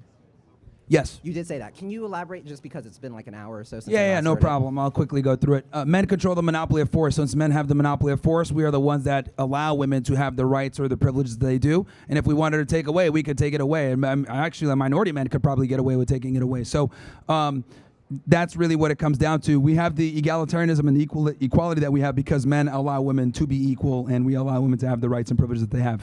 Okay, so men give each other rights as well, correct? To a degree, yes. To a degree. So where do rights come from? Just a mutual understanding among men themselves? Yeah, I mean, you can make that argument. I mean, it really comes, if we're going to be super biological about it, it really comes down to, like, you know, who controls the force, right? So, like, for example, the United States, we're able to do certain things and get away with certain things because we are the world power, right? We don't have to, we can sanction the ICC, for example, and tell them, fuck international law. We don't care that Netanyahu's a war criminal. We're going to sanction you guys. Why? Because we have the monopoly of force. So we can do that. Okay, so we can do that as men. However, when we look at each other as men, and we like to categorize each other like by race and sexuality, all that other stuff. So who has the force in terms of race, would you say? Like, who has like the majority of force? I mean, that's a very complex question because it depends on what region of the world are we talking. Like, are we, we're talking about world? Like, are we talking about different regions or America or China? What are we talking? Let's do America. I mean, you can, if you're going to go ahead and use the government as a representation, you can say white men. Okay. And you don't like the idea of discrimination, obviously, right? I would hope so. Perhaps. Well, look, I'm for discrimination if it discriminates against people that aren't qualified. Oh, okay. And that's the way it should be. We should be discriminating based on ability. Okay. So qualifications. So you don't like the idea of stereotyping, because what if someone just kind of like... No, I think stereotyping is fantastic. Oh, actually? Oh. Yeah. Yeah, because let's be honest here. Stereotypes basically come from pattern recognition, and pattern recognition comes from either observed behaviors that you've seen or what you've seen in general operate. And I think that there's nothing wrong with stereotyping people, because the reality is, as human beings, our job is to quickly identify people and put them in a box as we meet them. You don't have the time to sit there and get to know them and know their name and where they're from and if they're from a good family or whatever. You're just going to kind of go off of what you see. So let's be honest here. If we were all in a dream world, right, and we're walking down the street in New York City, right, and you see 4 black dudes coming at you with Nike, flight suits on, you're probably going to cross the street, right? Let's be honest. Most people here would probably cross the street. Now there's some people here that would be like, no, I'm not racist. I'm going to walk down the street. But a lot of us are not going to take that risk. We're going to cross the street. There's nothing wrong with that. That's pattern recognition based off of stereotypes, which there's nothing wrong with that, because you're trying to put yourself in a situation where you are not the victim of a violent crime based off of the statistics and what you've seen. Now, with that said, I think it's a very valid human response. Now, you can obviously prove stereotypes wrong through merit and, showing that you're a competent individual, but to sit there and say that this stereotypes don't exist or they're bad, it conflicts with reality. Okay, so you say we can prove stereotypes wrong. Has history not On shown... an individual basis. Okay, that's great. So so you're not speaking generally anymore. So would you say that women are just generally less or not as good as men just because of the fact that they're women, and that's good? Well, I mean, the reality is that men just have a natural proclivity to work hard. Women don't, right? Now, are there women out there that can rise to the occasion and work hard and become successful? Of course, but they don't have a natural proclivity to perform like men do, because the reality comes down to this. All the innovation that we see, the world that we see, it was all built on men that want to get laid, because we are put on earth to procreate and have families. A man being able to have a family, or a man being able to get sexual access, is contingent upon his ability to create status, resources, etc. So men have a natural proclivity to work because of sexual access. Women don't have this burden, because a woman, if she's hot, can be useless. There's a reason why they have the whole stereotype of blonde bimbos. Why? Because if she's hot, she's blonde, whatever, she's probably going to be able to get access to men. Or we have the whole concept of women being bimbos in general. Hot girls are stupid. Why? Because if they're stupid, if they're hot, they can afford to be stupid, because there's no natural proclivity on them to perform. But there's no such thing as let's just go ahead and have this economy of guys that are stupid and hot. Women don't value looks as much as men do. Do you like having moral standards in this society? Moral standards? Yes, because you're saying the word naturally a lot, but yeah. So let's refer to morals on the basis that rights come from morals, right? We define rights based off of okay, we understand that murder is probably wrong, definitely. So things like that, morals.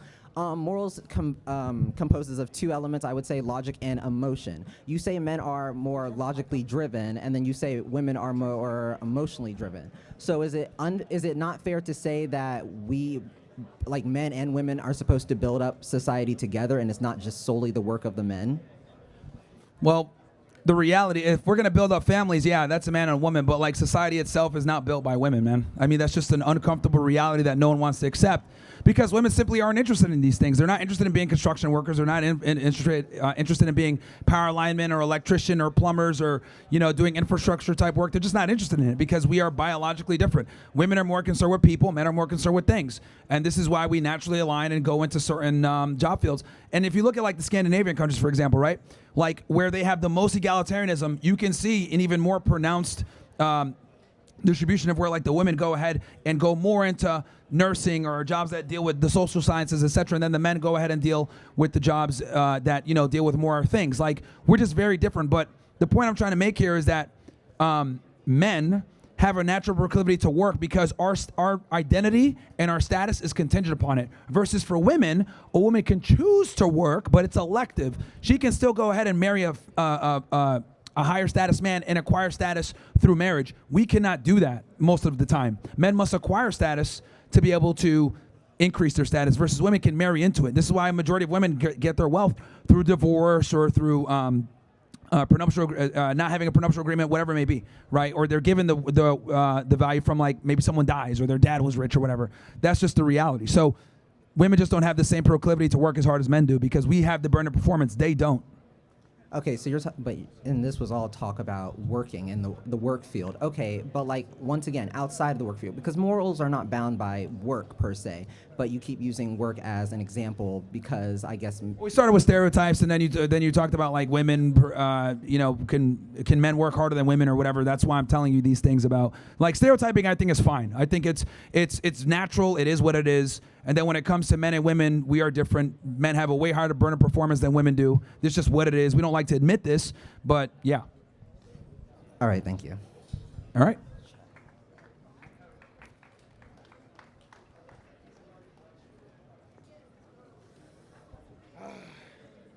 Everyone's coming prepared with like notes and shit, man. I like this. What's up, man? It's like all off the fly. What's up? I'm a big fan of yours. Well, not big fan, but I've seen a few of your podcasts. I respect some of your opinions. I just got a couple questions. You feel me? All right, bet. Hold on. All right, question number 1. Gay son or thought daughter? What was that? Gay son or thought daughter? Gay son or what? Thought daughter.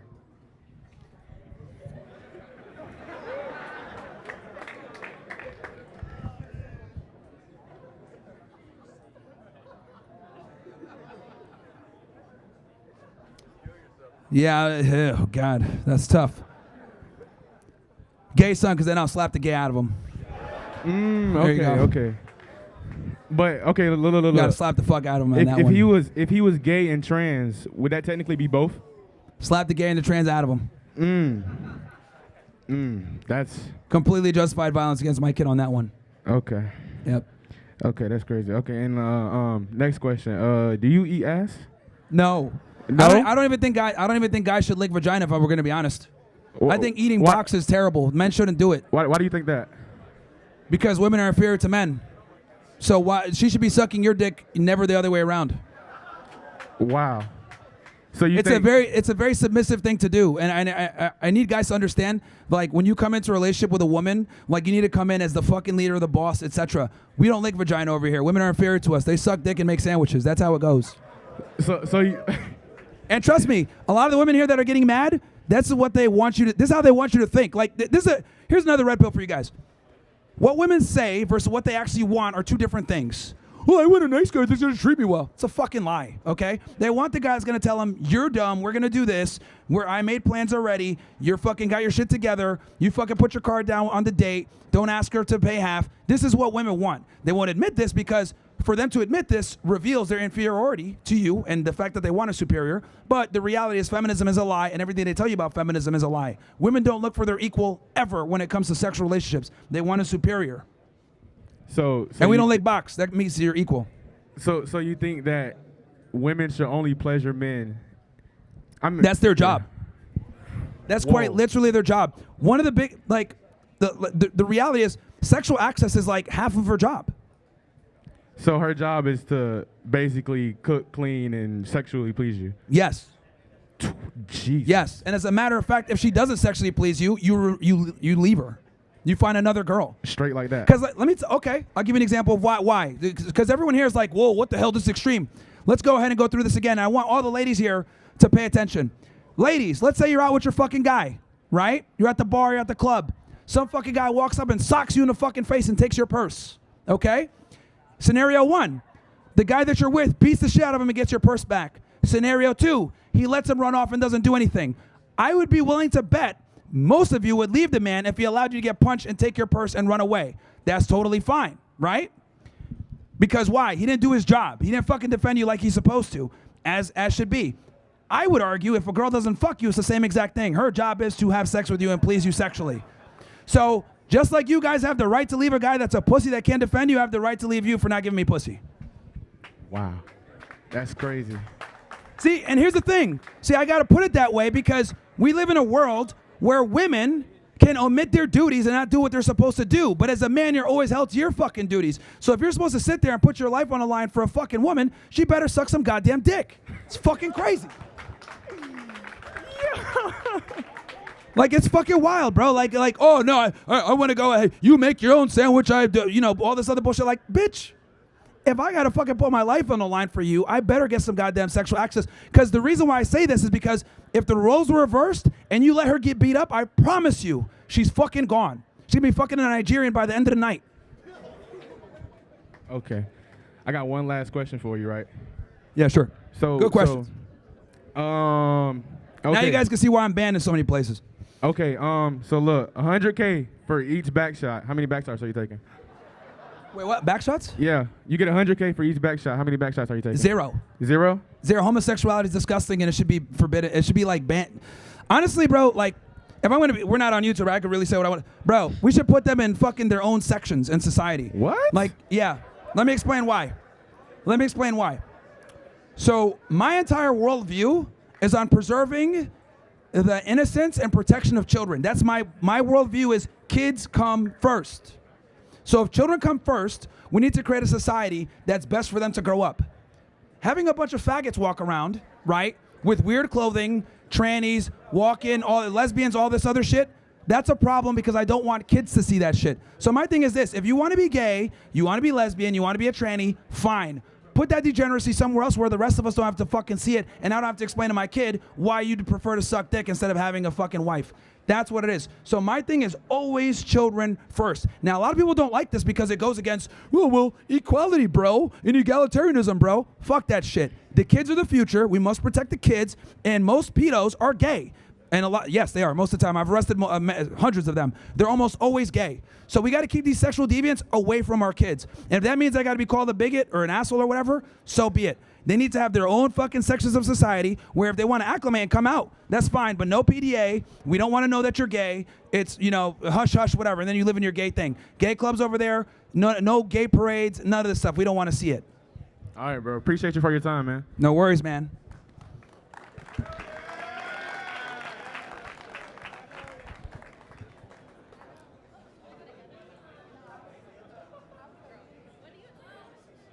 It's okay, ladies. We got time. Both of y'all we'll have time to come up. We'll make sure both of you guys get in. No worries. Okay, can I just take it off? All right. Okay. Hi, I don't know your name, but what's your name? What was that? What's your name? Hitler. And now that we're not on YouTube, I wish you guys told me this sooner. Okay, I was trying to be respectful, but that's kind of crazy, bro. Anyway, okay, so your whole thing about women is like that you want to go Move back. the mic up closer to your mouth. Okay, I'm Pause. sorry. Yeah, well, I'm actually, sorry.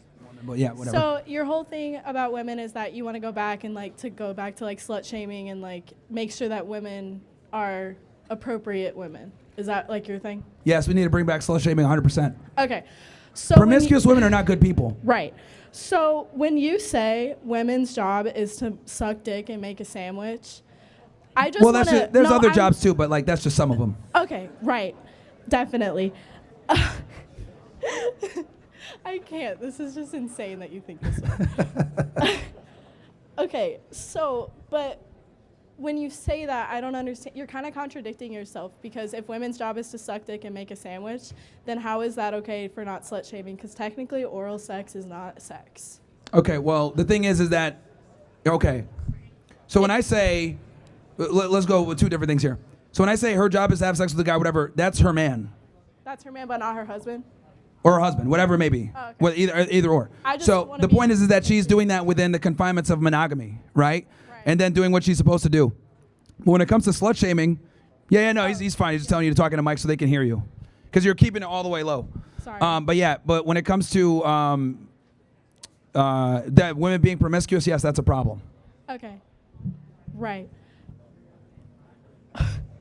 So, do you eat pussy? Just What a was that? question.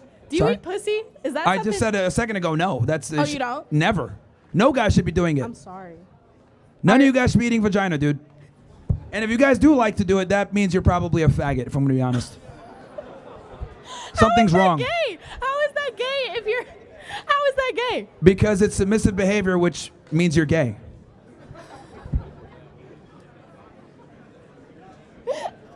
It's a woman's job to sexually please you, gentlemen, not the other way around. There's a Right. reason why, like, let's be honest here. Like, it only takes one person to fucking ejaculate and create a kid. God don't care about their nut. Why the fuck should I? Wait, so you just said it takes one person to make a child. Are you any biology? Do you No, have what I any mean as a one biologi- person's ejaculation or they're coming. No, so that's The kid not is- how the- biology works. You have to have a sperm and an egg to make a child. Yeah, but one person has to come to have the kid. The woman doesn't have to come. Yeah, but So in other words, God doesn't care about y'all's ejaculation. Why should I? Well, it's not ejaculating, first of all. Whatever the fuck it is. Who cares? It's Well, irrelevant anyway. I'm just letting you know. Injaculating, I don't know.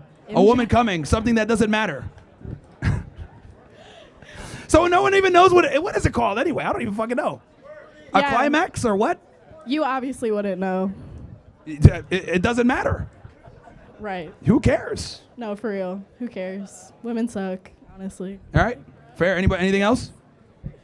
Okay, next question. Let's bring on Miss. I don't know what your shirt says, but yeah, go ahead. Thank you for being patient.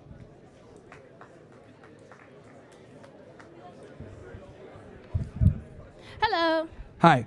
I'm a woman here arguing feminism, but that's just because Sure. that's what I'm passionate about. Okay. I just think that, do you think like equality is the way to improve America? Equality is a way to build America? No. Why not? Because when you go ahead and you prioritize equality, you put people in positions that they don't necessarily deserve because you want to be equal. But before you just said that like it's good to share ideas with everybody, and that's how we improve America. Yeah, but the ability to share your ideas is contingent upon your competency. So in other words, not everyone's ideology or everyone's opinion matters. And I think that's actually a big issue where we sit here and we take opinions of people that quite frankly aren't qualified or competent enough to give their ideas. Well, I think everybody is entitled to their opinion. Even retards? You shouldn't use that word unless they're medically deficient in. Yeah, it's an offensive word, and I guess you'll laugh at me, but that's okay. Well, this is exactly why women should be in positions of power, because she's already offended off of a word. I'm not offended. You're like, we should have used that word. It's just not a good. It's word. words. No, it is a word, yes, but words have meaning. They have a lot Words of are meaning. words. What is it? Sticks and stones may break my bones, but words will never hurt me. I think that's very powerful. We need to get back to using that. Yes. As a matter of fact, if you get offended off words, then holy shit, we can't even have a real conversation if words are what is. But it's fine. We can entertain it here. But yeah, I mean, look, everyone can be entitled to their opinion, but that does not necessarily mean that you deserve for your opinion to be heard. Okay, sure, whatever. I just think that you coming up here is why men are the way they are. You're spreading hateful words, which I think is crazy. USC even allowed you to come up here and spread. It's America. First Amendment. Yeah, but then you just said other people don't have right to opinions. Yeah. No, again, everyone has freedom of speech, but not all speech matters. That's not true. All speech matters. No, it doesn't. Yes, it does. No, it doesn't. Yes, it does. Your speech mattering is contingent upon your competency and your ideas, and you actually not being a retard, and you being intelligent, being able to convey your ideas in a certain way. Like, there's a reason why people listen to certain people, because they're like, okay, this guy has good tonality, he's able to speak, he's able to convey himself. No one wants to listen to a bumbling idiot stutter all day like Peter Thiel. Okay, yeah, that's true. I do agree with that. People have to know how to form their words to get to people who they want to reach. Absolutely. And I do agree with that. But I think the fact that what you're spreading, you're the reason why men are the way they are today and why it's so hateful still towards women. That's why feminism exists, because we're tired of being raped, we're tired of being hit, we're tired of being at the lower bottom of the food chain. And if for you for some reason that's like a problem, because obviously you think we shouldn't have the same rights, you think we shouldn't be equal. Yeah, I think women need to go back to being second-class citizens, we're going to be honest. I don't think you guys should have the right to vote either, because you guys tend to put idiots in office. Idiots in office? You guys do realize that if we had to rely on the female vote, Kamala Harris would be president of the United States right now. Do you guys understand that? Like, we'd be fucking cooked. And that's what happens when you let women get into positions of power. Well, when men are positioned of power, they cause wars. Actually, they've done a study on this, and it's women are more likely to cause wars when in a position of power. But how many wars have been started by men? Well, men obviously have been the leaders of the majority of the time, Okay. but when women are in positions of power, they're more likely to start wars, actually. That doesn't even make sense. Yes. You're not even on the basis to prove that, because you guys haven't allowed women to be in positions of power. I'm until very saying when recently. they have been in positions of power, they're more likely to create wars. That And you know what doesn't the make other part is, too, that's funny? Women actually prefer to be under male authority. Like, when they polled women, would you rather work for a man or a woman? Most women actually prefer to work for men versus working for women, because the problem with women is that when you guys have your little circles and everything else like that, like, you guys have like this weird beef and stuff like that where you guys don't really convey your ideologies to each other. It's like, oh, I don't like her because she's pretty, so like, eh. Like, you guys lie to each other all the time. For example, girls will go out, like, let's say you guys are going to go to the club, right? And like, there's one fat girl in the group and she's wearing a dress and she looks like shit. You guys will sit there and be like, oh, like put on this dress because it'll look better. When in reality, you just don't want to tell her that she looks fat and you guys are going to get in. Like with men, it's not the same. We're around each other. Hey, dude, you look like a fag. Change. We got to fucking get in here, whatever. Like men are honest with each other. Women aren't, right? And that's a problem. And that bleeds into many other different things. Yeah, I do agree that women being fake towards each other is a problem because the only way we'll advance or be better or get tired of all this bigotry and hatred is the fact Bigotry that is if we good. work together. Bigotry is good. Why? Because it identifies problems a lot of the time so you can recognize pattern and then, put yourself in a position where it's like, damn, I'm walking down the street right now. It's 4 black guys. I'm going to cross. You know what I mean? Or, I'm around an Indian guy. He probably is dodging deodorant this week. Let me go this way. Right?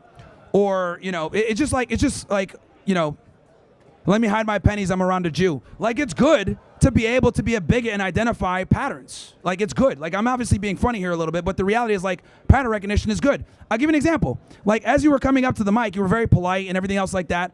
Nice, voice, whatever. So you're, like, beating stereotypes. But normally girls that look like you are like, well, what you talking about? Oh, no, we're not doing that. We're not doing that. It's the truth. We are not being racist on this. No. Racism is the reality. Yes, it is a reality. Yeah. But that doesn't make it okay. I would argue that it's actually And it's crazy racism that you're is good. arguing against bigotry and stuff when you yourself are, I don't know what your race is or anything, but you obviously have darker skin. Yeah. So obviously, even when you're walking down the street, people are going to judge you. You are Sure. not the top of the food chain that you think. Above you are white men. And even now, when you're preaching to them, they'll be like, oh yeah, I get it, but they still don't like you because So- of what you look like. So here's the thing that I really like that you said that. So here's the thing, right? What I've realized with men is men typically operate on competency and meritocracy. So in other words, if a guy's competent and he's doing what he's supposed to do and he's successful, other men respect that regardless of skin color. Because men, we are hierarchical, women are not. You guys are based on like, oh, who's the prettiest and who's cool. Like, you guys are not like us when it comes to status, right? Or understanding meritocracy. Like, men are value-based. For example, with a group of men, it's like, okay, this guy's the most competent. He's going to be a leader. We have fucking identified roles immediately. There was a show called Bear Grylls, right? Like Survivor, where they had men on an island and women on an island. The men quickly assimilated into groups, figured out who was the most competent at what, had fire built, shelter built, clean water, etc. The women, on the other hand, almost fucking died because they didn't want to go ahead and kill a pig. They were bitching about other things. I don't want to do this, blah, blah. So in other words, it was pandemonium. They couldn't figure shit out. So the point is, regardless of skin color, a lot of the times, when it comes to men, we understand and respect talent. This is why some of the most racist guys will still acknowledge and be like, yeah, Michael Jordan was cool. Because men respect competency regardless of skin color. Women don't, though, a lot of the times. You guys are based on some other weird shit. So despite the fact that you're saying like, oh yeah, these people are racist or whatever, the racism is fine. I don't give a shit about that because it's always going to exist. I look at it like this. Prove them wrong. Prove them wrong. Don't be the stereotype. You're doing a good job of it right now. You're not being the Shaniqua that normally black women are. So that's great. Okay, sure, whatever. And I think that's just not okay to say. Obviously, people are raised. Everyone here was thinking it when you walked up to the mic. They thought your mic going to be like on some Shaniqua shit. Why do you think they were going, oh?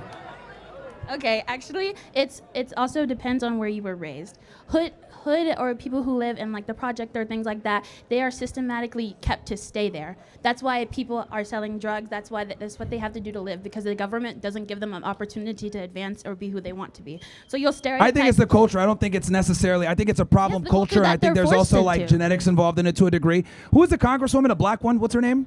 She practiced a lot of niggerism. What's her fucking name? What's her name? The idiot that always. She comes from a rich, affluent area. Are you black? Yeah, I am. She comes from a rich. Even if I wasn't, it doesn't matter. Anyway, it does matter. Yeah, it doesn't matter. It does matter. It doesn't matter. It does matter. It's a Obviously, word. you haven't Who cares? been. Have you been what's her affected name, by guys? racism What's before? the fucking Congress? What is it?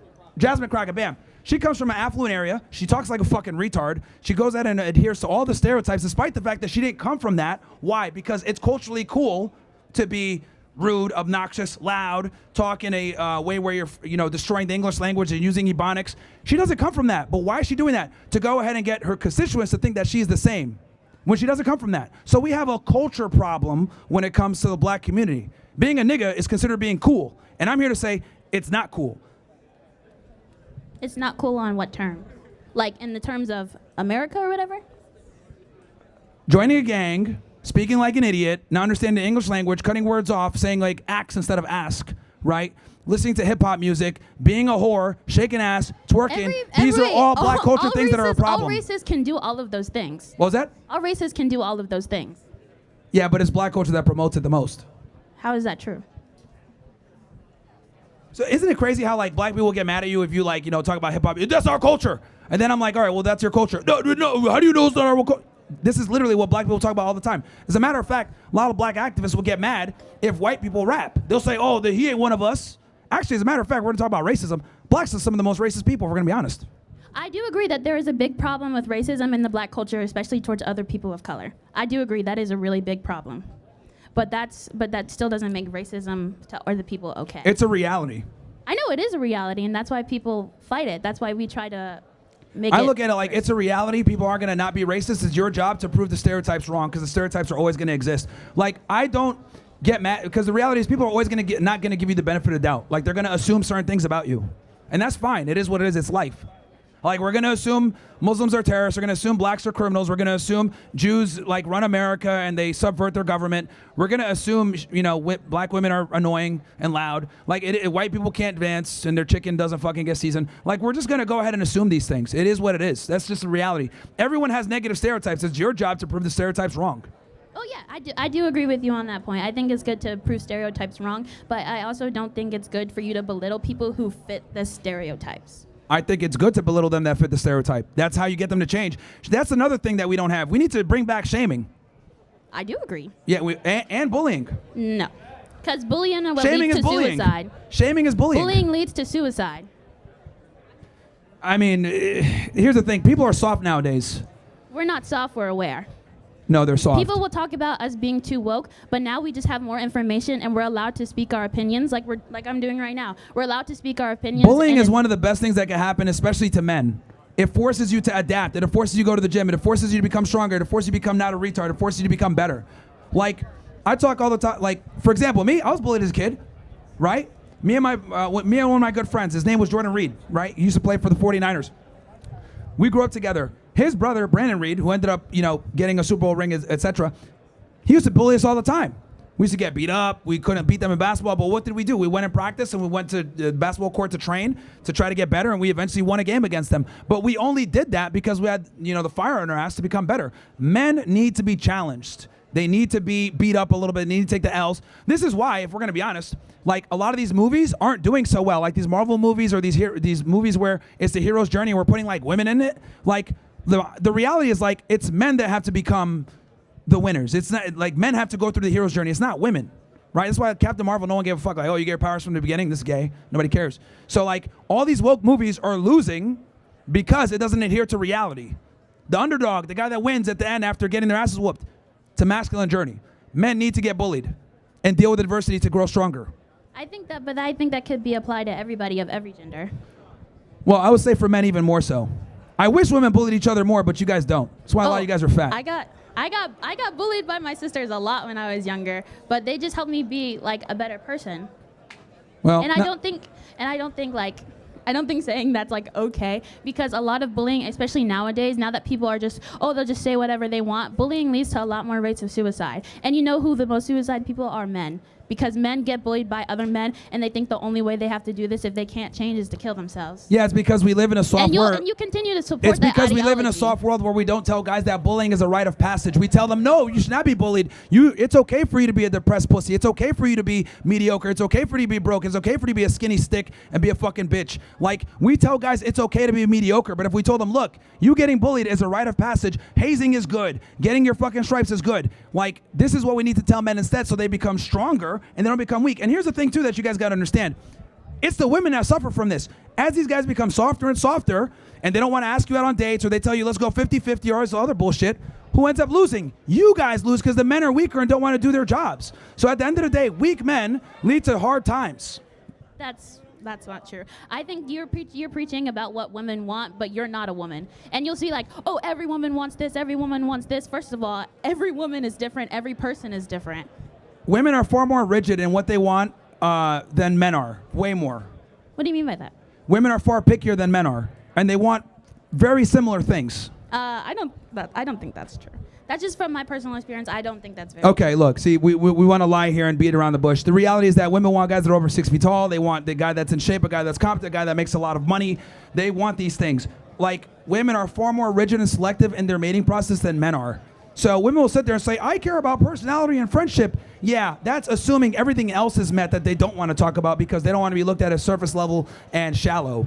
But the reality is the things that women are looking for are pretty fucking standard, and they're just not honest about it. Well, I think everybody has their preferences. Like what they want in a person is just who most people just want a good person. And when you're a good person, then there are more opportunities for you than just for they've done studies on this. people. The variance in like what women find attractive versus what men find attractive, women are based far on more physical- narrow. women are based and on all the physical guys have the appearances than same men. archetype pretty much. Like versus for men, we're way more open with what we're attracted to. Women are not. That is very much not true. All men must have the same preference, and it's already. All right, let's go to the next person physical-based. because we're short for time.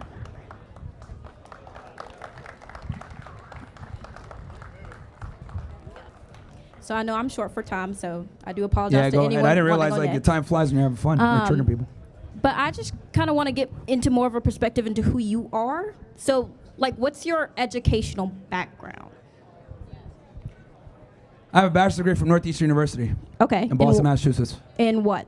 Criminal justice. Okay, so the things that you're speaking about, specifically when it comes to like women and biological differences, those are not within your specialty, correct? You have to be a genius to say 1 + 1 is 2. Right, okay, once again, your degree is in political science, yes, yet you're speaking of Criminal what justice, is but that's fine. She's not my listening. apologies, criminal justice. But the things that you're saying where women are quote unquote like physically weak and all of that other stuff that Yes. you believe is based in science, correct? Yes. Okay. And then your religious background as well. I wanted to touch on that. So you say that you're not religious, but you grew up in a Muslim household, correct? Yes. Okay. So I kind of want to understand the connection between these two ideas, where the ideas that you have about women are not based in science, correct? Where you believe your personal beliefs that women should be in the home, correct? Yes. Okay, thank you. So these ideas come from your religion or that you grew up as? No, it comes from how human beings have operated since the beginning of time and led to fruitful societies is when women do what they're supposed to do and men do what they're supposed to do. Okay. So historically, let's talk about that because I am a history major. So let's kind of explore that a little bit. So you're saying that historically men have been in power and that's where their like ideology comes from, correct? Okay, so based off your argument, I don't even know why we're talking about biology because Yeah. you're a history major, so apparently we can't even have this discussion. Okay, beautiful. Well, let's talk history then. No. Let's talk history. If you believe that's my field, which it is. The point I'm trying to make is that your argument about, oh, you need to be majoring in something or be an expert in it to be able to comment on it is ludicrous. Biology is biology, reality is reality, and unless you're blind, you should be able to acknowledge realities. Men and women are biologically different. This is a fact. Okay. And a lot of the things that I say are based off of how things just naturally work a lot of the times because they tend to work that way. Naturally work. So, if you disagree and you think like, oh, well, feminism is great and men or women are equal, that's fine. But it just doesn't work, unfortunately. Okay, so you believe America is an example of where feminism does not work, correct? There's a bunch of different societies where it's been failing. Okay, thank you. But fundamentally, you view women's role and value within the house. Within Yes, the house I think that's and- where they excel and that's where they should be prioritizing. And reproduction, correct? Yes, of having Okay. families. Okay, beautiful. I don't have anything else to say. I honestly just came up here. I didn't come up to debate. I just wanted to learn a little bit more about you and your perspective. Sure. So whoever's next.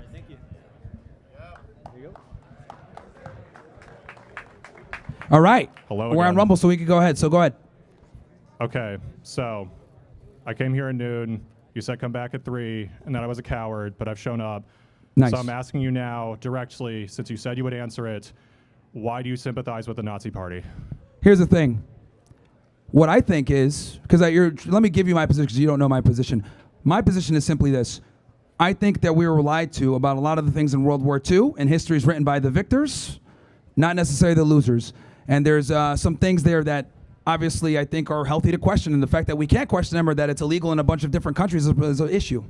Okay, so my next question is, that would be like, I guess, a D or a C grade answer on an assignment. Well, here's the thing, dude. You asked me and I'm giving you the answer. Like, you're not the authority on what constitutes as the answer or not. I'm giving you the answer because you want me to say what you want me to say, and I'm telling you what it really is or what my beliefs are. No, I'm not asking you to say what I want you to say. I'm asking you to That's just literally give me, what it is. Please give me an example of what you think was a positive aspect of the NSDAP, please.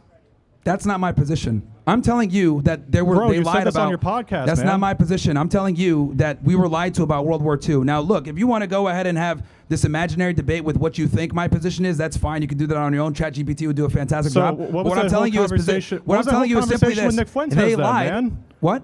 What was the whole conversation with Nick Fuentes then? What about it? Nick is a good guy. He's a good friend. Yeah, and you joked about like the aspects of the Holocaust, and you said that there were some positive aspects to the Nazi Party. So, like, could you just give me one of those positive aspects? So here's the thing. Hitler, after, for example, they burned the fucking books of the tranny shit. That's a W. And then also on top of that, this is irrefutable. Hitler saved Germany after World War I with the Versailles Agreement. This is a fact. They became an economic powerhouse from the after World War I up until the 30s. So the reality is this. Look, we've been told a lot of things about Hitler. What I'm telling you is that he saved this country, and that's a fucking irrefutable fact. Every historian will even tell you this. What do you mean this country? Now, but what? What do you mean this country? Which country did he save? Germany. So are you a German? I meant to say his country. Germany. Okay. He saved his country. Okay. I mean, I guess that gives me something to work with, but like... Yeah, see, cool, the thing thanks, is, like, man. you're trying to get on a gotcha thing, and you can't do it because the facts are simply the facts. Hitler saved Germany. This is like history that no one here knows about because Hitler bad no matter what. But he saved this country after the Versailles Agreement. Also, on top of that, this whole like... If Hitler saved Germany, what happened to the Nazi Germans? Well, they lost World War II. So he didn't save Germany? No, he did, because after World War I, they were cooked. The Versailles Agreement literally had them at one of the worst positions economically ever. They couldn't even buy a loaf of bread. Basically everywhere else in the world, including the United States. So what was that? That was basically the case everywhere in the world besides Germany. Like, including the United States, included Italy, it included the Soviet Union. So why is it specifically Germany that you're harping on? Again, because he saved Germany after World War I. It was literally in a financial collapse. The Versailles Agreement was destroying them. They couldn't even buy bread. I'm going to hit you with the Peterson define nothing, save. And that's a fact. What was that? I'm going to hit you with the Peterson here. Define save. What? Could you please define save? Oh, well, if he had not come in and rose to power, Germany would have fell. I mean, it did fall in 1945. Yeah, but he came in and stopped them from falling and increased their livelihood for another 20 years, damn near.